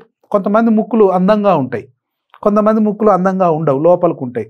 China వాళ్ళ ముక్కులు చూడండి ఎట్నో లోపలుగా ఉంటాయి, నేపాల్ వాళ్ళ ముక్కులు అట్నే ఉంటాయి. అంటే అర్థమైంది వాళ్ళ హైలైన్ బోన్ అనేది కరెక్ట్గా లేదు అని అర్థం, నేపాల్ వాళ్ళ ముక్కులు. సో కొందరు జర్మన్స్ ముక్కులు చూడండి ఇట్లా నుంచి చాలా పొడవుగా అందంగా కనిపిస్తాయి. అలాగే ఆమె ఎవరు, ఒక హీరోయిన్ దీపికా పదుకొనే ముక్కు చూడండి ఎంత అందంగా ఉంటుందో. అంటే ఆమెకు ఈ హైలైన్ కార్టిలేజ్ బోన్ అనేది చాలా బ్యూటిఫుల్గా అరేంజ్ అయి ఉన్నదని అర్థం. So it is also genetic link, but it is very soft and flexible. ఇది ఇంపార్టెంట్ అని కూడా అనుకుంటున్నాం. Hyaline cartilage bone located at nose. Nose అనే ఉంది, ఈ చెవులలో కూడా ఉంటుంది, ఈ భాగంలో కూడా మెత్తగా ఉంటాయి, ఇందులో కూడా బోనే ఉంటుంది. పిన్నా, సో ఈ చెవుని ఏమని పిలుస్తామంటే పిన్నా అని పిలుస్తాం. So the pinna also contain such type of bone. Next elasticity cartilage. Sorry, నేను ఇక్కడ ఉన్నదాన్ని ఎలాస్టిసిటీ కార్టిలేజ్ అంటాం, ఇయర్లో ఉన్నదాన్ని, నాట్ హైలైన్. ముక్కులో ఉన్నదాన్ని మాత్రమే హైలైన్ అంటాం, బోన్ ఎండింగ్స్లో ఉన్నదాన్ని హైలైన్ అంటాం. ఇక్కడ ఉన్నదాన్ని మాత్రం ఎలాస్టిసిటీ కార్టిలేజ్ అని పిలవాలి. ఎలాస్టిసిటీ అంటే సాగుద్ది, ఇట్లా ఈ చెవును గుంజితే సాగుతుంది, గట్టిగా గుంజితే సాగుతుంది కూడా, చిటుక్కు అని సౌండ్ వస్తుంది, సాగుతుంది. సో ఎక్కడ ఉన్నదంటే ఇయర్లో ఉంది. నెక్స్ట్ ఎపిగ్లాటిస్, అంటే ఈ కొండనాలుగు అంటంగా ఇట్లా నోరు జాప్తే కనపడేది, అందులో కూడా బోన్ లాంటిదే ఉంటుంది అన్నట్టు. ఎపిగ్లాటిస్ కొండనాలుక దగ్గర ఉన్న, అక్కడ కూడా ఒక బోన్ లాంటిది ఉంటుంది బేస్లో. సో ఎపిగ్లాటిస్ అండ్ ఇయర్, ఈ రెండిట్లో ఉన్న బోన్ మనం ఎలాస్టిక్ కార్టిలేజ్ అని పిలుస్తాం. Third one fibro cartilage. ఇవి ఎక్కడ ఉంటాయంటే ఇంటర్వర్టిబ్రల్ డిస్క్, ఇట్లా ఉంటుంది కదా వెన్నుపాము, సో దీన్ని మనం వెన్నుపాము అని పిలుస్తాం. దీస్ ఆర్ ఇంటర్వర్టిబ్రల్ డిస్క్స్ అంటాం. So these are 33. ఇవన్నీ ఉంటాయంటే 33 ఉంటాయి ఈ డిస్క్స్. ఇన్ బిట్వీన్ డిస్క్స్, ఈ రెండింటి మధ్య ఇంటర్వర్టిబ్రల్ డిస్క్, రెండింటి మధ్య, ఇంటర్ మీన్స్ మధ్య అని అర్థం. సో వర్టిబ్రల్ డిస్క్ల మధ్య కొంచెం మెత్తటి బోన్ లాగా ఉంటుంది అన్నట్టు ఆ పోర్షన్స్. ఈ పోర్షన్స్ను ఇది ఏది అంటే బోను ఇలా వస్తుంది అన్నట్టు, ఫైబ్రో కార్టిలేజ్ బోన్ అని పిలుస్తాం. నెక్స్ట్ ఫ్యూబిక్ సింఫసిస్, అంటే ఈ తొడల మధ్య ఉన్న ప్రాంతం, ఈ తొడల మధ్య ఉన్న ప్రాంతంలో ఉన్న బోన్స్ కూడా ఈ ఫైబ్రో కార్టిలేజ్ సంబంధించింది అన్నట్టు. అంటే ఈ బోన్స్ కొంచెం కదులుతాయి కూడా, అంటే లిమిటెడ్ మూమెంట్, అంత బాగా మూమెంట్ కాదు, ఇట్లా ఇరిస్తే ఇరుగుతుంటాయి, సౌండ్ వస్తుంటాయి అన్నట్టు. సో ఫ్యూబిక్ ఏరియాలో ఫ్యూబిక్ సింఫోసిస్ అంటే తొడల మధ్య ఉన్న ప్రాంతంలో ఉన్న ఎముకలు కూడా ఈ టైపే అన్నట్టు. ఈ టైపు కార్టిలేజ్ ఉంటుంది, అంటే మెత్తటి బోన్లు ఉంటాయి అని అర్థం. Next joints. సో ఇది మరి బేసిక్ టాపిక్, ఇది స్కూల్ సిలబస్లలో కూడా 5th క్లాస్లోనే పెట్టినాడు మెజారిటీ పార్ట్. సార్ అది అట్నే కంటిన్యూ అవుతుంది up to intermediate, degree, UG level, మీకు డిప్లొమా లెవెల్ అన్నిట్లలో కూడా ఇది వస్తూనే ఉంటుంది, చిన్నప్పటి నుండి వస్తుంటాయి ఈ టాపిక్. జాయింట్స్. జాయింట్ అంటే ఏం లేదు, 2 బోన్స్ మధ్య ఉన్న portion, in between 2 bones is called a joint. So joints, they are articulations or connections between bones that facilitate movement. So joints ఏం పని చేస్తున్నాయి మనకు అంటే మూమెంట్కి హెల్ప్ చేస్తాయి. బోన్స్ జాయింట్గా ఉండడం అనేది మనకు మంచిది, మూమెంట్. ఈడ జాయింట్ ఉంది కాబట్టి చెయ్యి it అనగలం, but either 1 direction or 2 direction. certain are help in 2 direction, certain are 1 direction. So ఈ జాయింట్ లేకపోతే ఇది ఇట్నే పొడవుగానే ఉండేది, చాలా పొడవుగా ఇట్నే పొడవుగా నడుచుకుంటూ పోవాల్సి వచ్చు, కదలకుండా ఏం లేకుండా 2 చేతులు ఇట్లనే ఉండు పొడవుగా. అంటే జాయింట్స్ ఉండడం వల్ల చూడండి మనం మంచిగా చేతులు ఇట్లా హాయిగా అనగలుగుతున్నాం, పైకి అనగలుగుతున్నాం. అంటే ఈడ మూమెంట్ ఉంది, ఈడ మూమెంట్ ఉంది, ఈడ మూమెంట్ ఉంది, every finger has movement. So these all are joints. Next నడుములో కూడా, హిప్స్లో కూడా కనపడుతుంది కాబట్టి బెండ్ కాగలుగుతున్నాం. చూడండి యాంకిల్లో కూడా ఉంది కాబట్టి యాంకిల్ ఊపగలుగుతాం ఇట్లా, యాంకిల్. సో నెక్లో కూడా ఉంది కాబట్టి నెక్ను ఊపగలుగుతున్నాం, పైకి కిందికి ఏటంటే అటు ఊపగలుగుతున్నాం. మరి ఇందులో కూడా కొన్ని బోన్సే ఉన్నాయి, ఈ ఊగుతాయా ఇట్లా ఊగవు, సో మూమెంట్ ఉండదు. స్కల్లో ఉన్న బోన్స్ ఊగుతాయా అంటే ఊగవు, మనం ఎంత ట్రై చేసినా ఈ బోన్స్ ఊగవు. అట్లా ఊగితే ఎట్లుంటాయి, బోన్స్ అని ఇటు ఇటు ఊగాలి, ఇట్లా ఇట్లా ఊగుతుంటాయి. అంటే స్కల్లో ఉన్న బోన్స్ అనేటివి కదలవు. There is no joints in skull. ఉన్నాయనుకో అవన్నీ ఊగుతుంటాయి, మనం నడుస్తుంటే బోన్స్ అటు ఇటు ఊక్కుంటూ పోవాలి. సో జాయింట్స్ అనేటివి స్కల్లో ఉండవు అనేది అర్థమవుతుంది, మిగిలిన బాడీలోనే ఉంటాయి. సో అవి ఏంటియో చూద్దాం. మేజర్గా these are divided into 3 main types. మేజర్గా 3 టైప్స్గా డివైడ్ చేసినాం మనం, based on structure and function. So వాటి స్ట్రక్చర్ ఎట్లుంది, అవి ఏం పని చేస్తున్నాయి. 1 is fibrous joints, second 1 is cartilaginous joints and synovial joints. Fibrous joints connected by dense connective tissue. అంటే ఆ బోన్స్ ఎట్లుంటాయి అంటే టిష్యూ తోటి, చాలా మందమైన టిష్యూ తోటి కనెక్ట్ అయ్యి ఉంటాయి. These joints are typically immovable, అస్సలు కదలవిగా. అది జాయింటే కానీ కదలవిగా, బోన్స్ కదలవు. Example sutures of the skull. So స్కల్లో ఉన్న సూటర్స్, ఆ బోన్స్ అన్నీ కూడా కదలవు, ఇందాకనే అనుకున్నాం. సో సూటర్స్ దేని కిందకు వస్తుంది అంటే ఫైబ్రస్ జాయింట్స్ కిందకు వస్తాయి. But they are also joints. In between two bones certain fibrous muscles are present. అన్నీ కలిసి ఉంటాయి, ఫైబ్రస్ మజిల్స్ కలిసి ఉంటాయి, ఒకదానికొకటి ఉండి గట్టిగా ఉంటుంది అన్నట్టు. అంత తొందరగా ఈజీగా బలగదు, ఎందుకంటే మరి అది గట్టిగా ఉంటేనే కదా లోపల బ్రెయిన్ అంత సాఫ్ట్గా ఉంటుంది. మరి ఇది గట్టిగా లేకపోతే ఉట్టినే బ్రెయిన్ బయటికి రాదు. కాబట్టి ఇవి కదులుతాయా అంటే కదలవు, ఇమ్మూవబుల్ అని ఇప్పుడే అనుకున్నాం. ఇలాంటి ఇమ్మూవబుల్ బోన్స్ ఎక్కడ ఉంటాయంటే స్కల్లో ఉంటాయి. ఆ బోన్స్ పేరు సూటర్స్ అని పిలుస్తాం. Nearly they are 21 I think. Next cartilaginous joints. Cartilaginous joints connected by cartilage. These joints allow limited movement. So మెత్తటి బోన్ అనేది హెల్ప్ చేస్తుంది. రెండు గట్టి బోన్లకు ఒక మెత్తటి బోన్ ఉంటుంది మధ్యన. Example intervertebral disc. సో ఇందాక అనుకున్నాం చూడండి, పై డిస్క్ కింది disc. So this is one disc, it is another disc. So in vertebra these are discs. ఈ డిస్క్స్ మధ్య కూడా ఎలాంటిది ఉంటుంది, కార్టిలేజ్ జాయింట్స్ ఉంటాయని ఇందాకనే అనుకున్నాం. ఇవి కొద్దిగా కదులుతాయి. Cartilage joints are just shows limited movement. Only ఇట్లా అంటే చిట చిట అంటాయి, మళ్ళీ ఇట్లా అంటే చిట చిట అంటాయి, ఇట్లా కింది కన్నా చిట చిట అంటాయి, వెనక కన్నా చిట చిట అంటాయి. అంతే, కొద్ది మూమెంటే కానీ ఇంత పొడుగు రావుగా ఒక్కసారే, ఇంత దూరం మనం చేయరాదు, మూమెంట్ ఇయ్యరాదు. Then synovial joints. These joints filled with synovial fluid. It is a special fluid. That fluid can help to that joint. ఆ ఫ్లూయిడ్ అనేది హెల్ప్ చేస్తుంది జాయింట్లకు. ఒకవేళ ఫ్లూయిడ్ తక్కువ ఉందనుకో పెయిన్ వస్తుంటుంది, ఆ జాయింట్స్ దగ్గర చాలా పెయిన్ వస్తుంటుంది, నడవలేకపోతాం. సో రెడ్గా అవుతుంటుంది. సో ఏజ్ మీద పడుతుంటే ఏజ్డ్ పర్సన్స్లో ఈ సైనోవియల్ ఫ్లూయిడ్ అనేది తక్కువ అవుతుంటుంది. So due to the ageing that liquid get reduce in quantity. They are called synovial joints. ఇవి ఎక్కడ ఉంటాయంటే నీ ఎల్బో అండ్ షోల్డర్ ఇక్కడ ఉంటాయి సైనోవియల్ జాయింట్. దెన్ నీ ఎల్బోలో కూడా ఉంటాయి. మరి ఇవి ఏంటి అంటే ఇంకా చూద్దాం. ఇవి మంచిగానే మూవ్ అవుతాయి, ఇవి మూవబుల్ జాయింట్స్ అని పిలుస్తాం, ఫ్రీగా మూవ్ అవుతాయి ఇవి. సో ఈ సైనోవియల్ జాయింట్స్ని మనం కొన్ని టైప్స్గా డివైడ్ చేయొచ్చు. ఇక్కడ మనం ఒక 6 టైప్స్ దాకా ఇచ్చిన మీద. ఒకటి hinge joint. Allow movement in one plane, only one side మాత్రమే వస్తాయి. ఫర్ ఎగ్జాంపుల్ ఇది మోకాలు అంటాం, మోకాలు ఎల్బో, నీ ఎల్బో. ఈ మోకాలు ఏమైంది ఎంత అంటే అంత ఇటు వంచగలం కానీ ఇటు వంచలేం కదా. మోకాలు కానీ మోచే కానీ ఇటు వెనక కొంచుతామా, ఇటు పోదు, ఏమైనా వన్ సైడే. సో ఇట్లా వన్ ప్లేన్ వస్తే మాత్రం దాన్ని ఎగ్జాంపుల్ ఎల్బో ఇది అండ్ నీ. సో వీటిని ఏమని పిలవాలా, హింజ్ జాయింట్స్ అని పిలుస్తాం. Only they can move one plane. Ball and socket joints, it is very common. So rotational type. Robo సినిమాలో ఆయన హీరో తిరుగుతారు కదా తలకాయ, almost rotate, almost but not 100%. Example shoulder and hip joints.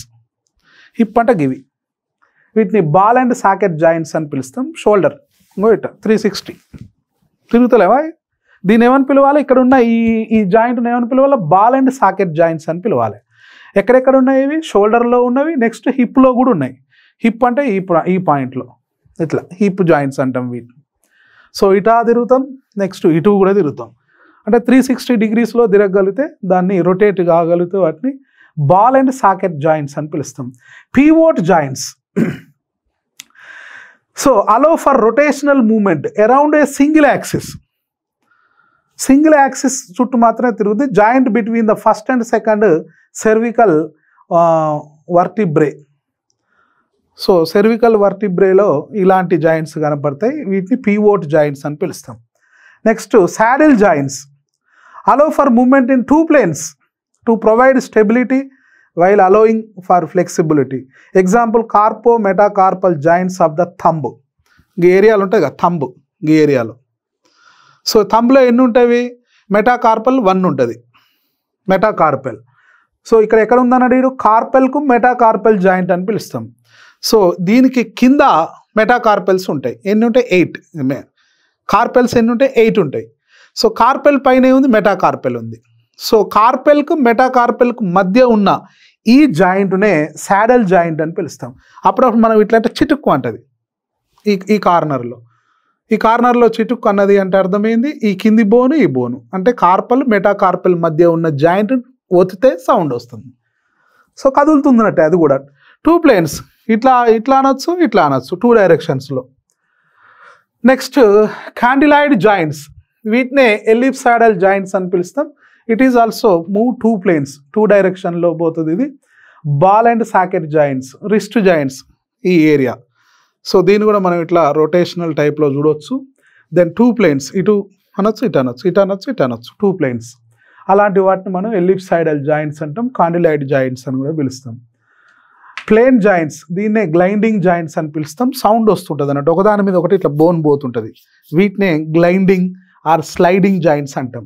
So gliding joints అంటాం, plane joints అంటాం. For example in between the vertebra discs, intervertebral discs. So joints between the tarsal bones in the foot also. So ఫూట్లో ఉన్న tarsal bones కూడా ఒకదాని మీద ఒకటి జారుతుంటుంది. అందుకే ఈ ఫూట్ని అన్నప్పుడు చిటిచిటిరా అంటుంటుంది అన్నట్టు. అలాగే ఇంటర్వర్టిబ్రేట్స్లో మధ్య కూడా ఉంటాయి ఇవి. సౌండ్ వస్తుంది, చిటచిట అని సౌండ్ ఎందుకు వచ్చింది అంటే ఒక బోన్ మీద ఒక బోన్ ఇట్లా పోతుంది అన్నట్టు. అలాంటి బోన్స్ను గ్లైండింగ్ జాయింట్స్ అని పిలుస్తాం. సో అవి ఇంటర్వర్టిబ్రల్ డిస్క్లలో ఉంటుంది, దెన్ ఫూట్లో కూడా ఉంటుంది. Tarsals, how many tarsals are there in 1 foot? 7. So ఆ 7 ఒకదాని మీద ఒకటి కదులుతున్నప్పుడు సౌండ్ వస్తుంది అన్నట్టు. So certain questions are given here, practice questions. చూద్దాం కొన్ని ప్రాక్టీస్ క్వశ్చన్స్ను. What is the total number of bones in fully developed adult human skeleton? So ఇక్కడ క్వశ్చన్ ఎందులో అడుగుతున్నాం మనం? అడల్ట్లో అడుగుతున్నాం. What is the total number of bones in adult human? A 270, B 206, C 126, D 80. So ప్రతి దానికి ఒక స్పెషల్ క్యారెక్టర్ ఉంది. 270 అనేది ఎంబ్రియానిక్ స్టేజ్లో, అంటే 0 to 9 months ఎంబ్రియోగా ఉన్నప్పుడు ఉన్న total number. 206, so it is the adult number. Then 126, so it is 80, axial 80 ఉంది. నెక్స్ట్ 126 ఉంది. ఇవన్నీ కూడా ఆల్రెడీ వచ్చిన ఫిగర్సే. The right answer is 206.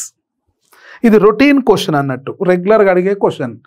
Which of the following is a characteristic of long bones? Long bone definition అడిగిన ఇక్కడ. Long bone అంటే ఏంటిది?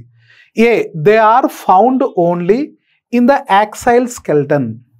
సో యాక్సైల్ స్కెల్టన్లో ఎన్ని ఉంటాయి? 80 బోన్స్ ఉంటాయి. కానీ లాంగ్ బోన్స్ ఎన్ని ఉన్నాయి? 90 ఉంటాయి. ఓన్లీ అంటున్నావు ఇక్కడ, ఓన్లీ యాక్సైల్ అంటే కాదు, wrong. They are embedded in tendons. So టెండాన్లో ఎంబెడెడ్ అయి ఉంటుందా అనేది క్వశ్చన్. సెస్మాయిడ్ బోన్స్ ఎంబెడెడ్ అయి ఉంటాయి, అంటే మోకాల్లో ఉన్నది చూడండి పటెల్లా, అది మాత్రమే టెండాన్లలో అందులో ఎంబెడెడ్ మునిగి ఉంటుంది అన్నట్టు. సో దీనికి ఆ లాంగ్ బోన్స్కి ఫీమర్ అట్లా ఎందుకు ఉంటుంది? ఉండదు.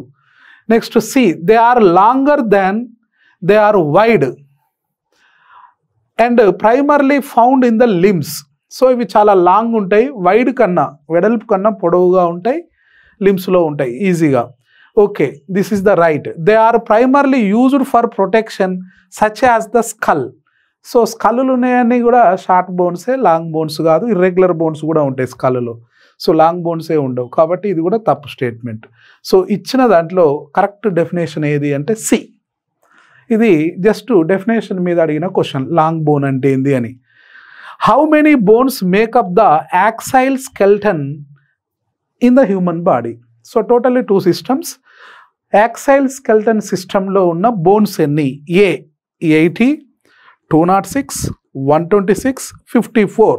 So axial skeleton system made by 80 bones. Certain are long and short. So all type of bones are seen in that axial system. Another question, which of the following types of joints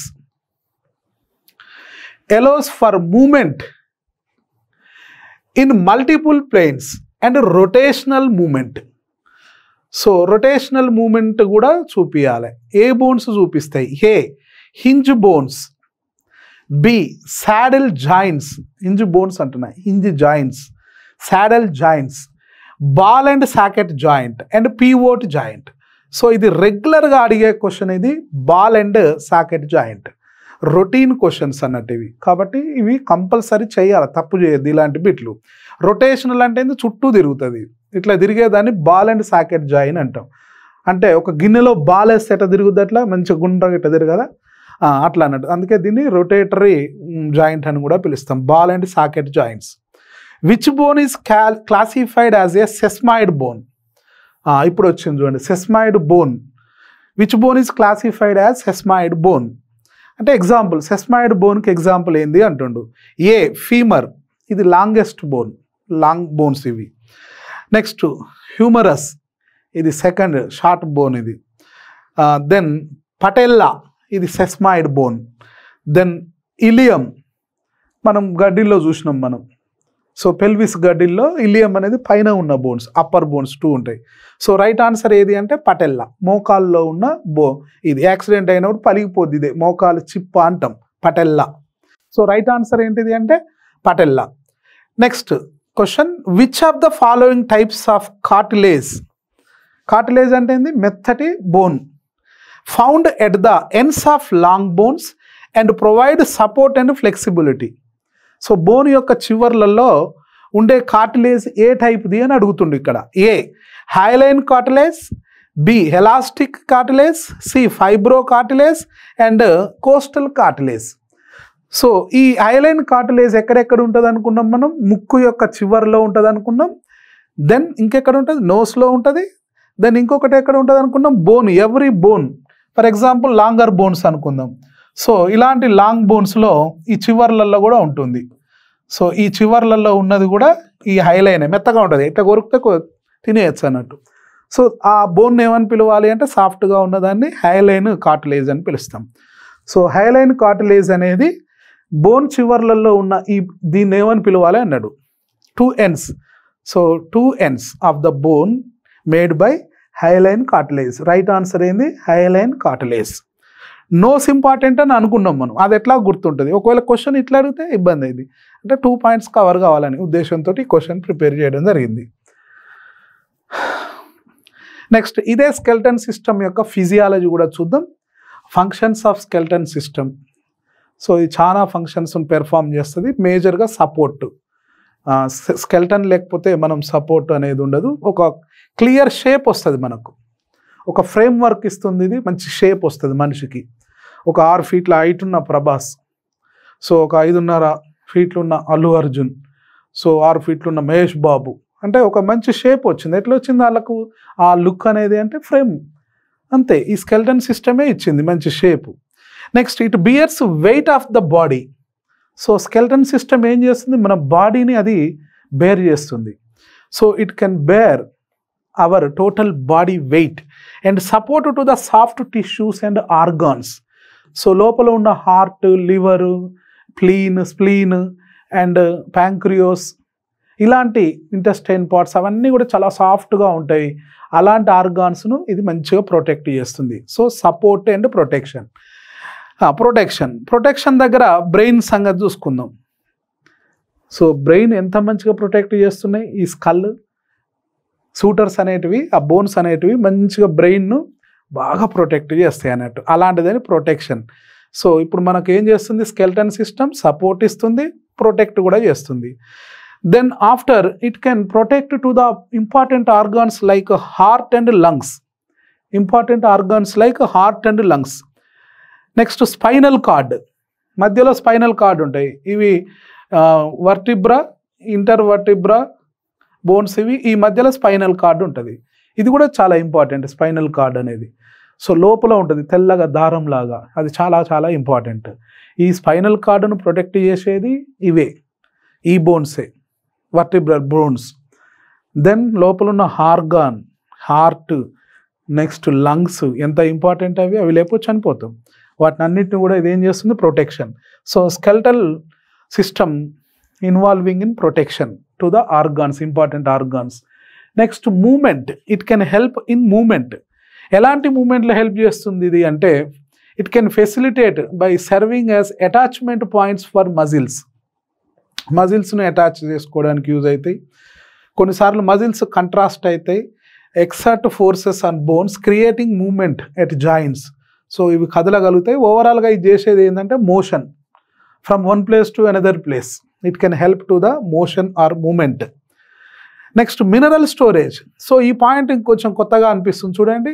bone ఏం పని చేస్తుందంటే మినరల్ను store చేస్తుంది, like calcium, phosphate. So మన బోన్లో ఎక్కువ excess of the calcium and phosphorus are deposited when we require, like anemia or become weak or suffer from different diseases, we lose several minerals. In that moment, that bone release which are stored calcium, phosphate and magnesium etc. minerals. కాబట్టి ఇది మనకు ఒక mineral storage అన్నట్టు, mineral storage tank అనొచ్చు బోన్స్ను. Calcium ఫాస్ఫరస్ను మెయిన్గా ఇది release చేస్తుంది, calcium ఫాస్ఫేట్లను. So కాబట్టి ఇవి రిలీజ్ చేయడం వల్ల బ్లడ్లో ఒక ఈక్విలిబ్రియం స్టేట్ వస్తుంది, దాన్ని హోమియోస్టిస్ అని పిలుస్తాం. So it should be maintain homeostasis in blood. ఇది ఇంపార్టెంట్ లైన్. బ్లడ్లో హోమియోస్టాసిస్ తీసుకురావడానికి ఫాస్ఫేట్ను కాల్షియం రిలీజ్ చేసి, అంటే ఒక రకమైన ఈక్వల్ సిస్టమ్, గుడ్ హార్మోనీని డెవలప్ చేస్తుంది ఈ స్కల్ అనేది. అందుకే మనకు దెబ్బలు తగిలినప్పుడు బోన్ సూప్ తాగాలంటారు, బోన్స్ ఇరిగినప్పుడు. సో ఎందుకంటే బహుశా అందులో ఉండేది కూడా కాల్షియం ఫాస్ఫేటే కదా బోన్ సూప్లో. Blood cell production, it is very important role. కొన్ని బోన్స్ ఏం చేస్తున్నాయి, లాంగ్ బోన్స్ అనేటివి బోన్ మ్యారోను స్పెషల్గా కలిగి ఉండి, ఆ బోన్ మ్యారో ఏం పని చేస్తుంది, 3 types of bloods can produce, RBC and WBC and platelets, అవన్నీ కూడా ఇందులో ప్రొడ్యూస్ అవుతున్నాయి. సో బ్లడ్ సెల్స్ బోన్లో ప్రొడ్యూస్ కావటాన్ని హిమాటోపయాసిస్ అని పిలుస్తాం. హీమ్ అంటే ఐరన్, హిమాటోపయాసిస్ అంటే బ్లడ్ అనేది ప్రొడ్యూస్ కావటాన్నే హిమాటోపయాసిస్ అని పిలుస్తాం. Poiesis means origin. So all type of blood cells are origin from the bone, that is called haematopoiesis. It is important function of bone. So ఎన్ని పనులు చేస్తున్నాయో చూడండి. ఈ బోన్ మ్యారో కూడా 2 types ఉంటుంది. ఒకటి red bone marrow, yellow bone marrow. Red bone marrow ఏం పని చేస్తుందంటే ఆర్బీసీ, డబ్ల్యూబీసీ ప్లేట్లెట్లను ప్రొడ్యూస్ చేస్తుంది. అంటే బోన్ మ్యారోలో కూడా రెడ్ బోన్ మ్యారో కూడా ఉంది. రెడ్ బోన్ మ్యారో ఇదేం పని చేస్తుంది, ఆర్బీసీని ప్రొడ్యూస్ చేస్తుంది, డబ్ల్యూబీసీని ప్రొడ్యూస్ చేస్తుంది అండ్ ప్లేట్లెట్స్ని కూడా ప్రొడ్యూస్ చేస్తుంది, red bone marrow. Next yellow bone marrow కూడా ఉంది ఇది. సో ఎల్లో బోన్ మ్యారో ఇదేం పని చేస్తుందంటే ఎడిపోజ్ టిష్యూను ప్రొడ్యూస్ చేస్తుంది. ఇది ఎడిపోజ్ టిష్యూ. ఎడిపోజ్ టిష్యూ అంటే ఏంది, సింప్లీ ఫ్యాట్, గుడ్ ఫ్యాట్, అవసరమైన ఫ్యాట్ను ఇది ప్రొడ్యూస్ చేస్తుంది. ఈ 2 లైన్లు గుర్తుంచుకోవాలి. బోన్లో, బోన్ మ్యారోలో 2 types మ్యారో ఉంటుంది. రెడ్ మ్యారో ఉన్నది, నెక్స్ట్ ఎల్లో మ్యారో ఉన్నది. So red bone marrow 3 types of blood సెల్స్ని ప్రొడ్యూస్ చేస్తే, ఎల్లో బోన్ మ్యారో అనేది ఫ్యాట్ను ప్రొడ్యూస్ చేస్తుంది. ఒక్కొక్కసారి ఏమైందంటే yellow bone marrow should certain times convert into red bone marrow. అవసరం అయితే ఎల్లో బోన్ మ్యారో కాస్త రెడ్ బోన్ మ్యారోగా మారుద్ది.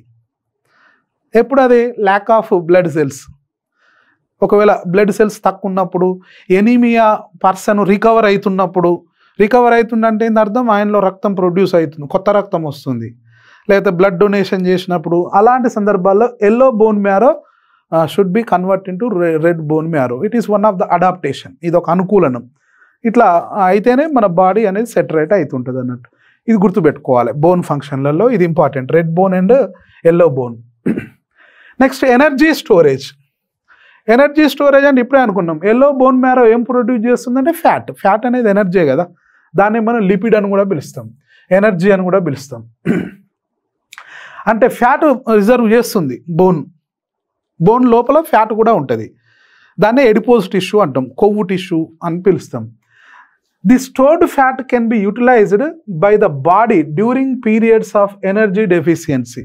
మనకు ఎనర్జీ తక్కువ ఉన్నప్పుడు, బాగా వాకింగ్ చేసి, రన్నింగ్ చేసి, ఇలాంటి టైంలో ఆ ఫ్యాట్ అనేది మనం వాడుకుంటాం. బీటా ఆక్సిడేషన్ సైకిల్ ప్రాసెస్లో అది వాడుకుంటాం. ఫ్యాట్ నుంచి ఎనర్జీ వస్తుంది అప్పుడు మనకు, గ్లైకాలసిస్. సో గ్లైకాలసిస్ జరుగుద్ది సింప్లీ. ఇంకొకటి బోన్ రీమోడలింగ్. ఇలా ఒక 2 sentences వస్తాయి. ఈ 2 sentences గుర్తుపెట్టుకుందాం మనం. ఒకటి బోన్ రిసాప్షన్, ఇంకోటి బోన్ ఫార్మేషన్. ఏందో చూద్దాం. బోన్ రీమోడల్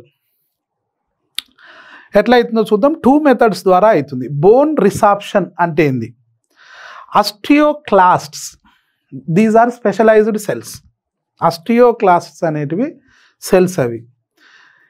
ఈ ఆస్టియో మంచిగా వినాలి, ఈ వర్డ్ గుర్తుపెట్టుకుందాం. రిసాప్షన్, బోన్ రిసాప్షన్, దీని మీద MCQ కూడా వస్తుంది.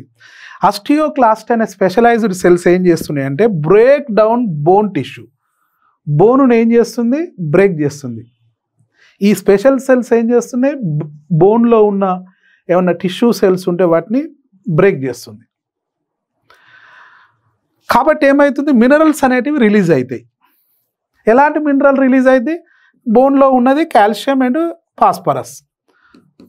సో ఈ ఫాస్ఫేట్లు రిలీజ్ అవుతున్నాయి, కాల్షియం అండ్ ఫాస్ఫేట్లు రిలీజ్ అవుతున్నాయి. ఎందుకు? బోన్ అనేది ఏంది? ఇక్కడ బ్రేక్ అయింది.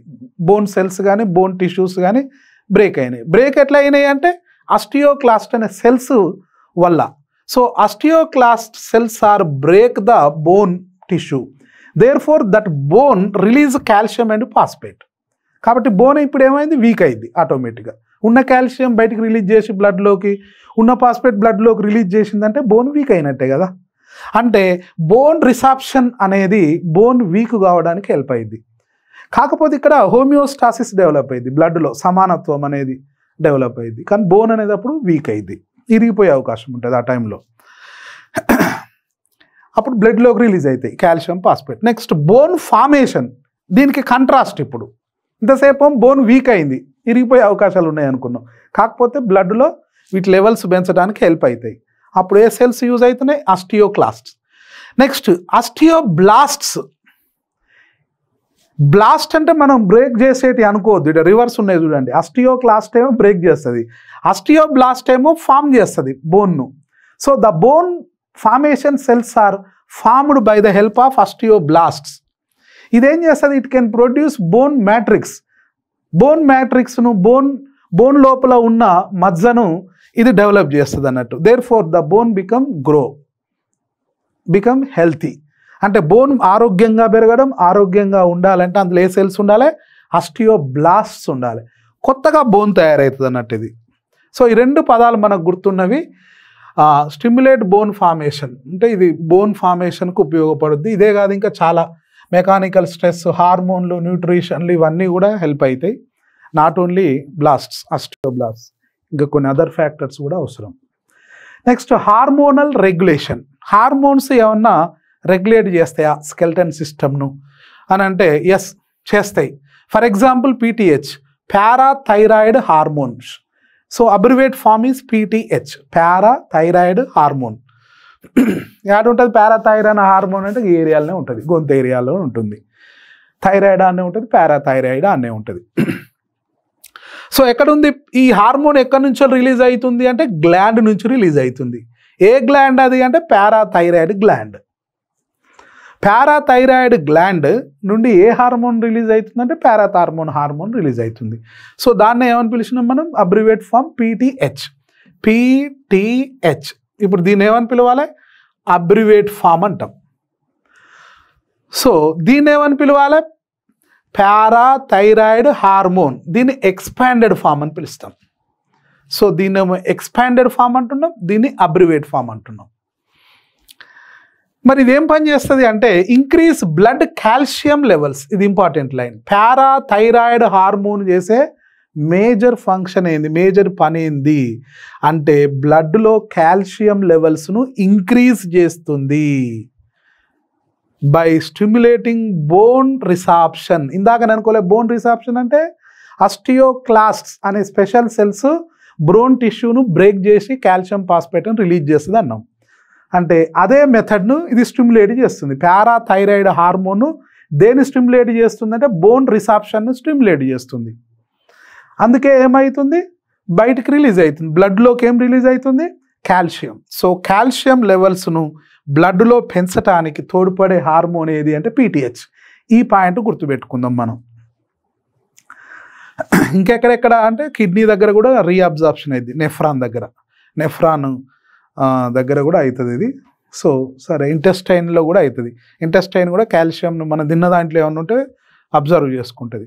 సో ఇంటెస్టైన్లో కాల్షియం అబ్జర్వ్ చేసుకోవడం వల్ల బ్లడ్లో వాటి లెవెల్ పెరుగుద్ది. కిడ్నీలో రీఫిల్ట్రేషన్ జరగడం వల్ల కూడా రీఅబ్జర్ప్షన్ చేసుకుంటుంది నెఫ్రాన్, అందువల్ల కాల్షియం లెవెల్ పెరుగుద్ది బ్లడ్లో.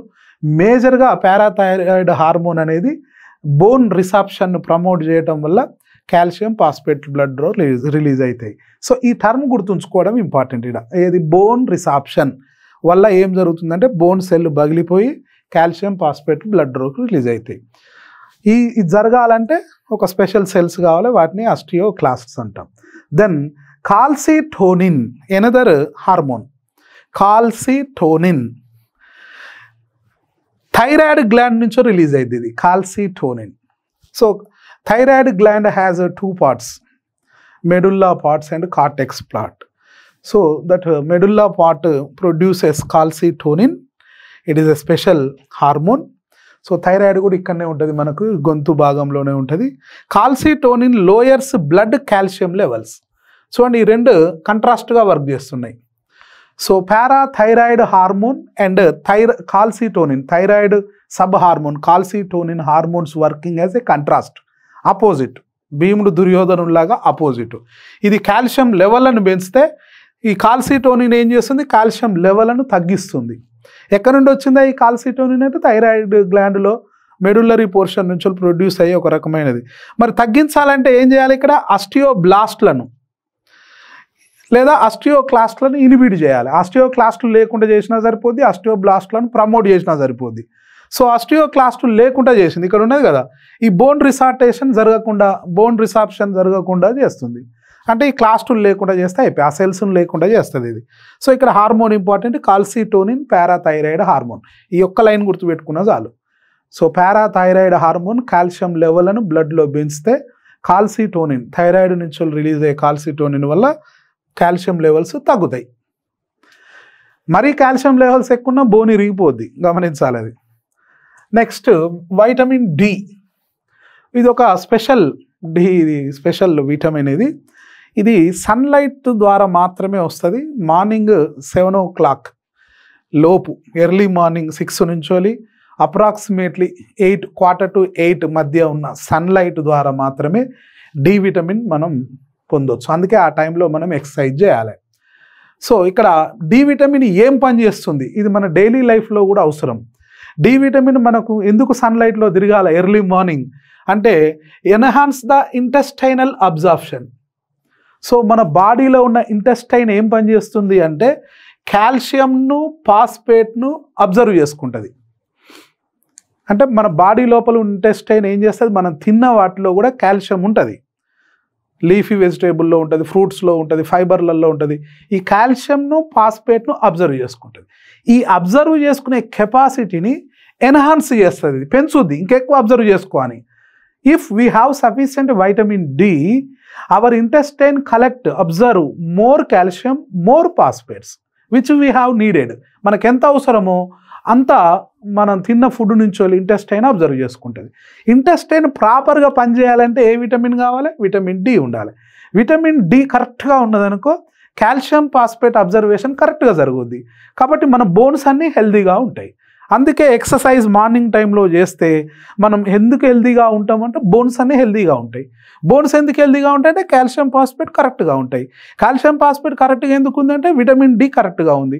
విటమిన్ డి కరెక్ట్ ఎందుకు ఉందంటే ఇన్ బిట్వీన్ మార్నింగ్ 6 to 8 మధ్యన విటమిన్ డి అనేది వస్తుంది మనకు సన్లైట్ నుంచి. రైట్, మరి అది ఎట్లా వస్తుంది అంటే it is the synthesised in the skin. Skin లోపలనే తయారైద్ది విటమిన్ డి అనేది. చూడండి, మన బాడీలోనే తయారైద్ది. అంటే our self, our body is eligible for synthesis D vitamin, our self. Upon exposure to the sunlight, సన్లైట్కి ఎక్స్పోజ్ అయితే ఇక్కడ మన స్కిన్నే విటమిన్ డిని తయారు చేసుకుంటుంది.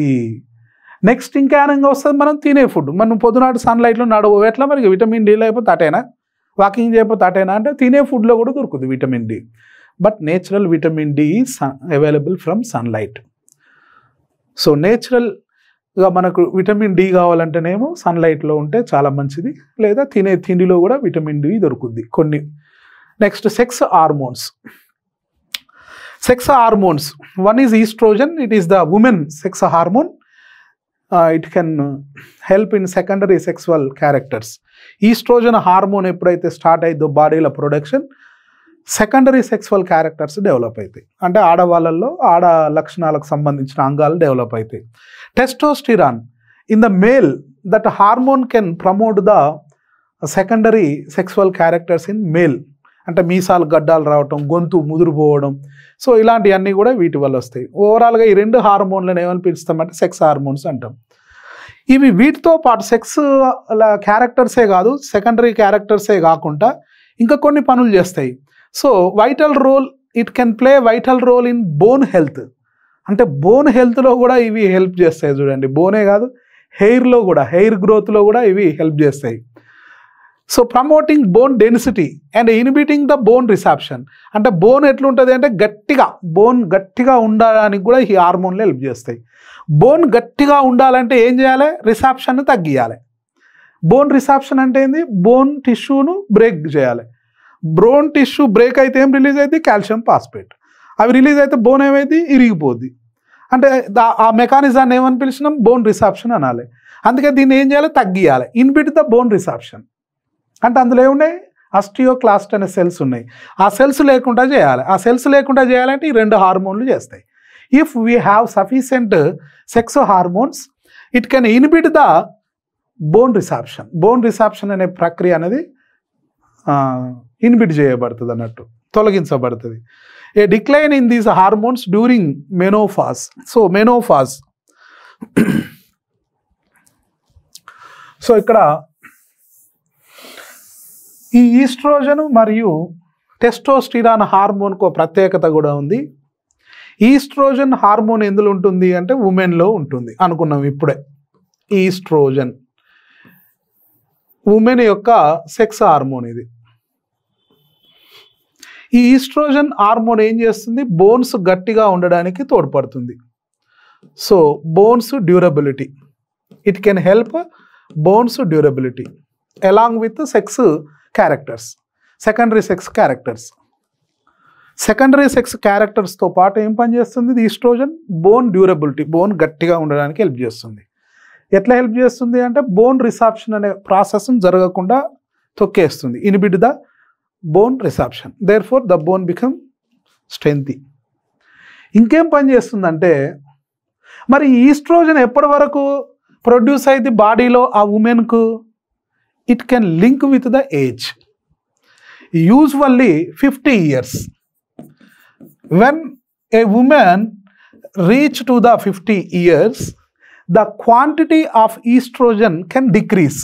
ఎప్పుడైతే 50 ఇయర్స్కి ఉమెన్ వస్తుందో ఈస్ట్రోజన్ లెవెల్స్ అనేటివి ఏమైతే తగ్గిపోద్ది. The quantity of oestrogen hormone decrease, the ability, the activeness of hormone become decrease, finally stop.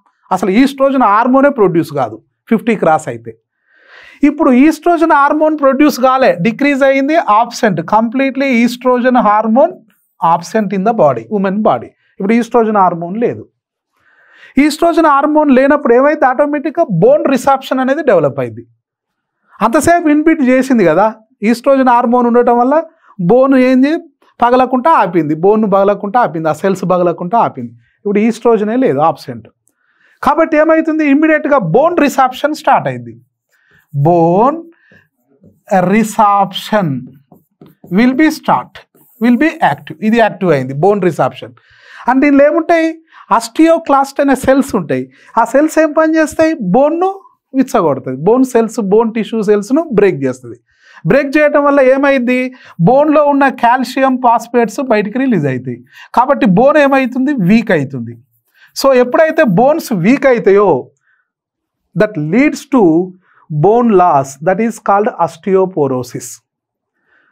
అంటే ఈ 50 ఇయర్స్ అప్పుడు ఈమెకి ఏమొచ్చింది? ఈ ఫేజ్ను ఏమని పిలుస్తాము? మెనోపాస్ అని పిలుస్తాం.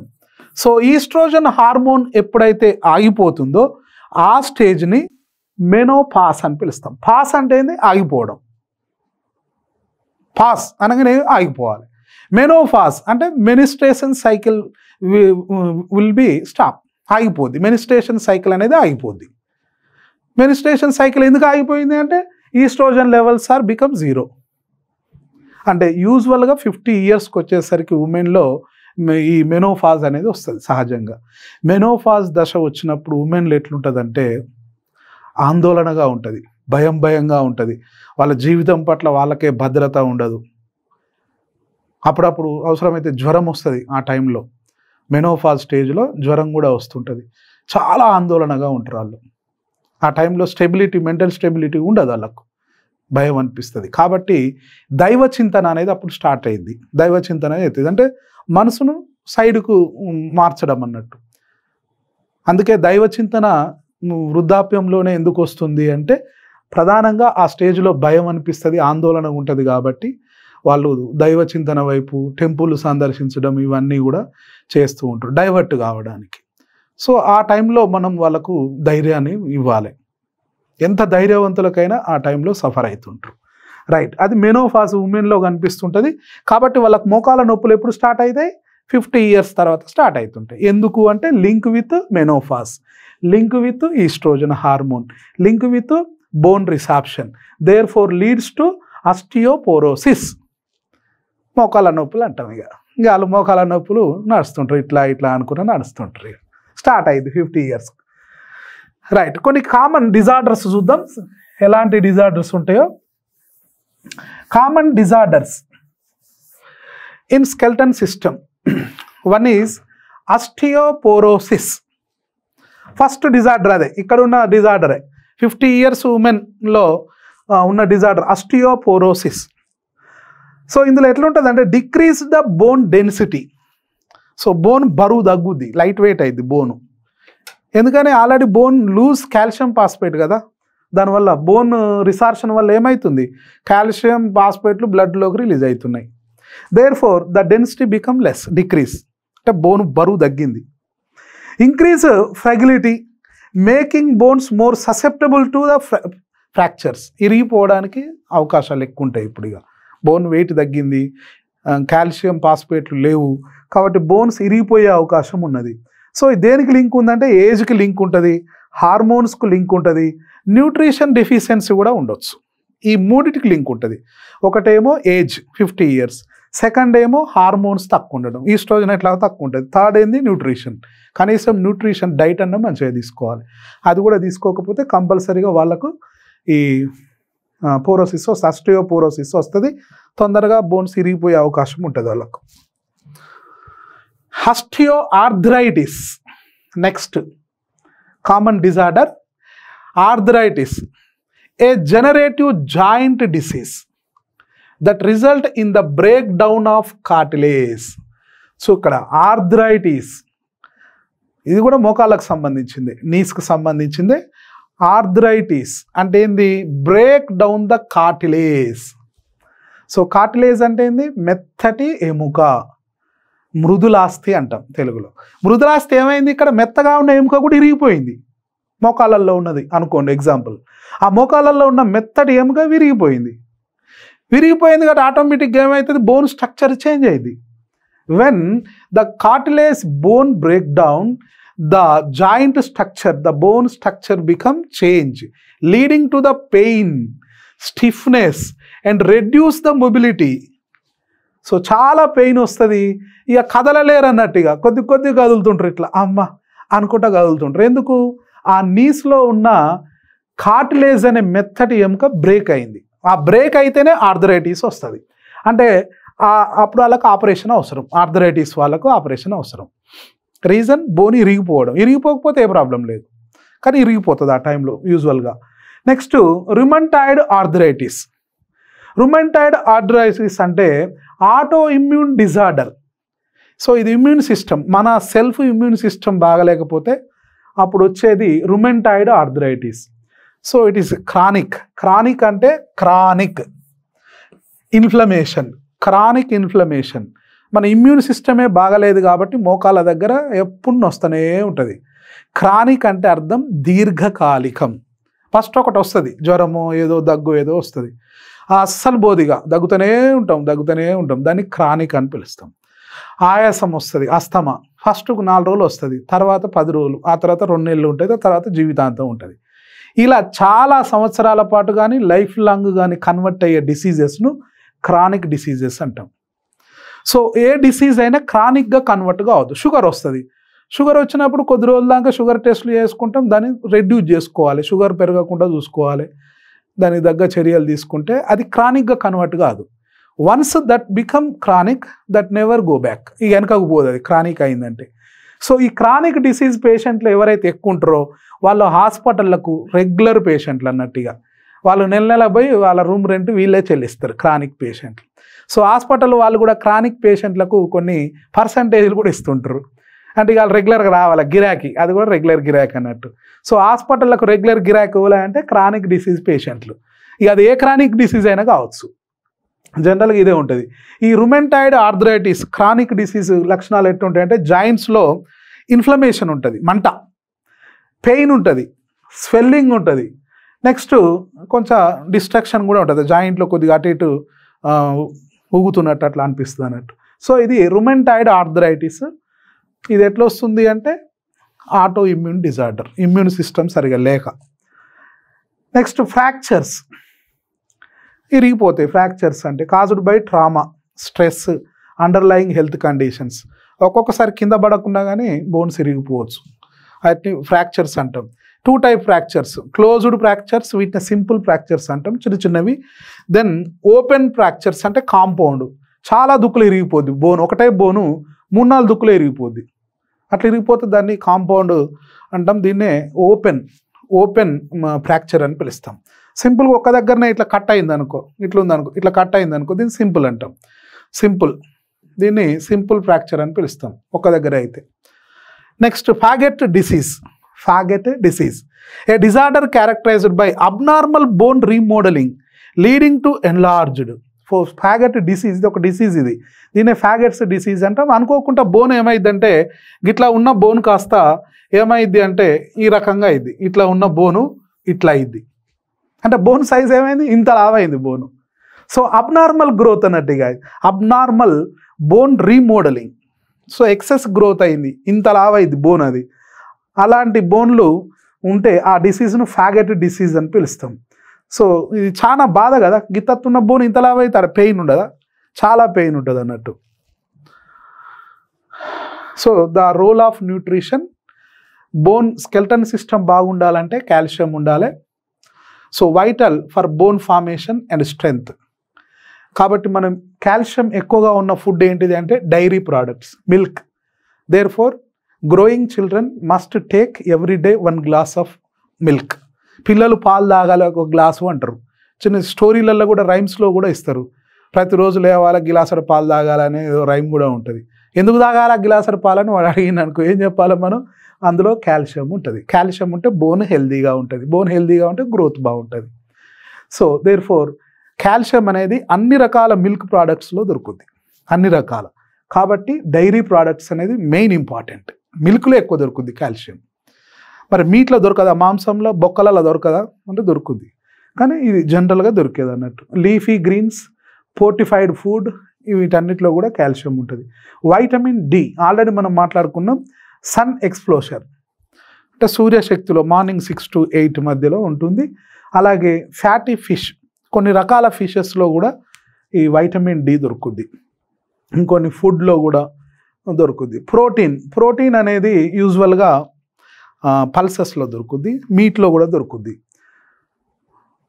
అయితే adequate protein intake supports bone health especially in older adult.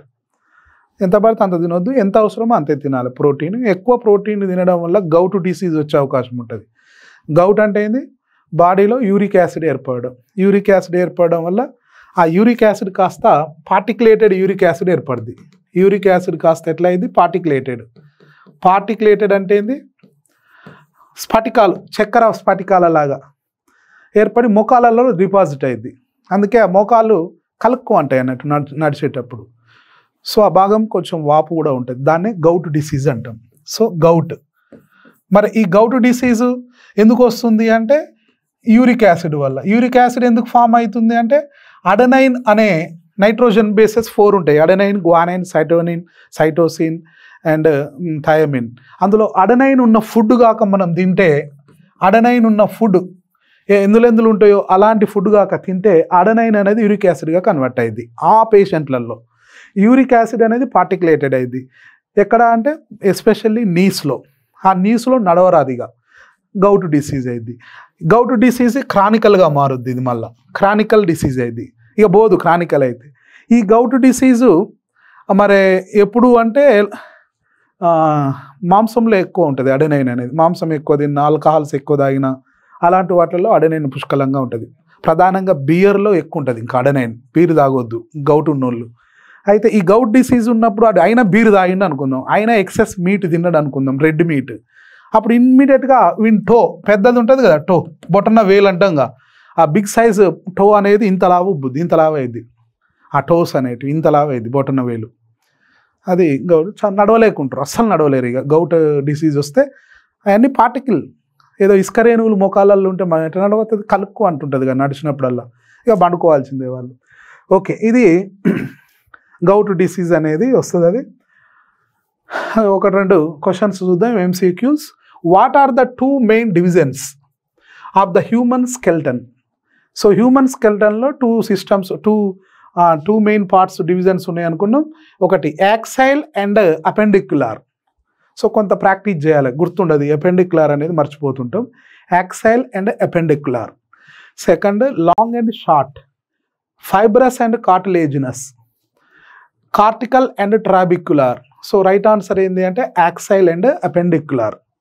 ఇది గుర్తుపెట్టుకుందాం. Second question, which hormone is responsible for increasing blood calcium? So బ్లడ్లో కాల్షియం లెవెల్ పెంచే హార్మోన్ ఏది? By stimulating bone resorption.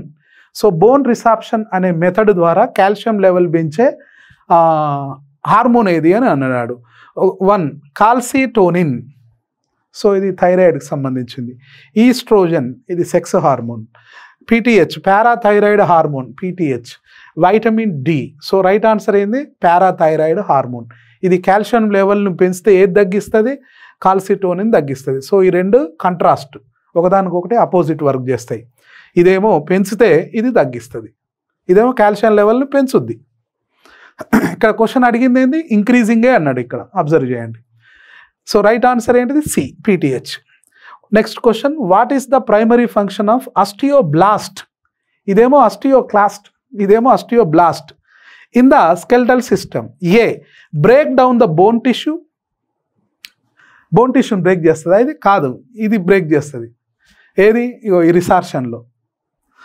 Next, maintain bone matrix, produce new bone matrix, regulate calcium levels. So కొత్తగా bone తయారు చేస్తుంది కాబట్టి ఆస్టియోబ్లాస్ట్లు అనేటివి మంచిది. ఈ సెల్స్ ఏం చేస్తుంది? ఎక్స్ట్రా కాల్షియం డిపాజిట్ చేస్తుంది, ఎక్స్ట్రా ఫాస్ఫేట్ డిపాజిట్ చేస్తుంది బోన్లో. కాబట్టి బోన్ మంచిగా నిగనిగలాడుతుంటుంది, గట్టిగా అవుతుంటుంది, డెన్సిటీ పెరుగుద్ది. కాబట్టి ఆస్టియోబ్లాస్ట్లు అనేటివి మంచిది. ఆన్సర్ ఏంటిది ఇక్కడ? C. Which condition is characterised by decreased bone density and increased bone fragility, making bones more susceptible to fracture? So బోన్లు ఇరిగిపోవడానికి అవకాశం ఉంటుంది. ఎందులో? Osteo arthritis, osteoporosis, Paget disease, rheumatoid arthritis. So right answer ఏంటిది అంటే osteoporosis. ఇదే కదా మనం అనుకుంది, ఈజీగా ఇరిగిపోవడానికి అవకాశం ఉంటుంది. అది ఏజ్ రిలేటెడ్ అని అనుకున్నాం ఆల్రెడీ. సో మెనోఫాజ్ కూడా వస్తుంది వారిలో. Next question, which disorder is an auto immune disease? So auto immune, పాపాలు ఇమ్యూన్ సిస్టమ్ బాగలేక వచ్చే డిసీజ్ ఇది. That causes chronic inflammation. Chronic కూడా అయింది చూడండి, ఇన్ఫ్లమేషన్, మంట, నొప్పి, జాయింట్స్, లీడింగ్ పెయిన్, మంట, pain, swelling and potential joint destruction. So a డిసీజెస్లో ఉంటుంది ఇది అంటే osteoporosis, A. B Paget disease, C osteoarthritis, D rheumatoid arthritis. So rheumatoid immune disorder వల్ల వచ్చేది ఏంటంటే సెల్ఫ్ ఇమ్యూన్ డెఫిషియన్సీ వల్ల రుమెంటాయిడ్ ఆర్థరైటిస్. ఆన్సర్ ఏంటిది? D. Paget disease is characterised by which of the following? Paget disease character అయింది, A decreased bone density, B auto immune joint inflammation, C abnormal bone remodelling leading to the enlarged and weakened bones. So bone ఎట్లయితుంది, చాలా పెద్దగా అవుతుంది. Bone ఉండవలసిన దానికన్నా ఏమైంది, పెద్దగా అయింది. నెక్స్ట్ ఎట్లుంది, వీక్గా ఉంది. వీక్ ఉన్నది చాలా పెద్దగా అయింది, abnormal size. Break down of cartilage in joints. So Paget disease అంటే ఏంది, సి ఆన్సర్. బోన్ అబ్నార్మల్గా పెద్దగా అవటం, answer is C. Which nutrient is vital for calcium absorption and bone mineralisation. So calcium absorption పెరగాలి మన ఇంటెస్టైన్లో. మన పేగులు ఏం చేస్తాయి, తిన్న దాంట్లో కాల్షియంను శోషించుకుంటాయి, ఫాస్ఫేట్ను శోషించుకుంటాయి, ఎంత అవసరమో అంత. అవి శోషించుకోవాలంటే ఒక పెద్ద మనిషి కావాలి వాటికి. ఆ పెద్ద మనిషి గల విటమినా లేదా ఏంటిదనే క్వశ్చన్ ఇక్కడ. So protein, B vitamin D, C magnesium, D iron. So vitamin D కాక కరెక్ట్గా ఉంటే, ఈ పెద్ద మనిషి కరెక్ట్గా ఉంటే లోపల ఇంటెస్టైన్ ఏం చేస్తుంది, ఆప్టిమమ్ ఫాస్ఫేట్, ఆప్టిమమ్ కాల్షియంను తీసుకుంటుంది. క్వశ్చన్లో ఏం అడిగిండు, కాల్షియం గురించి మాత్రమే అడిగిండు, ఇక్కడ ఫాస్ఫేట్ గురించి అడగలేదు. అయినా కాల్షియం సఫిషియెంట్గా కావాలంటే మన బాడీకి ఇంటెస్టైన్ తీసుకోవాలి. ఇంటెస్టైన్ సరిగా తీసుకోవాలంటే డి కావాలి. సో రైట్ ఆన్సర్ ఏంది, వైటమిన్ డి.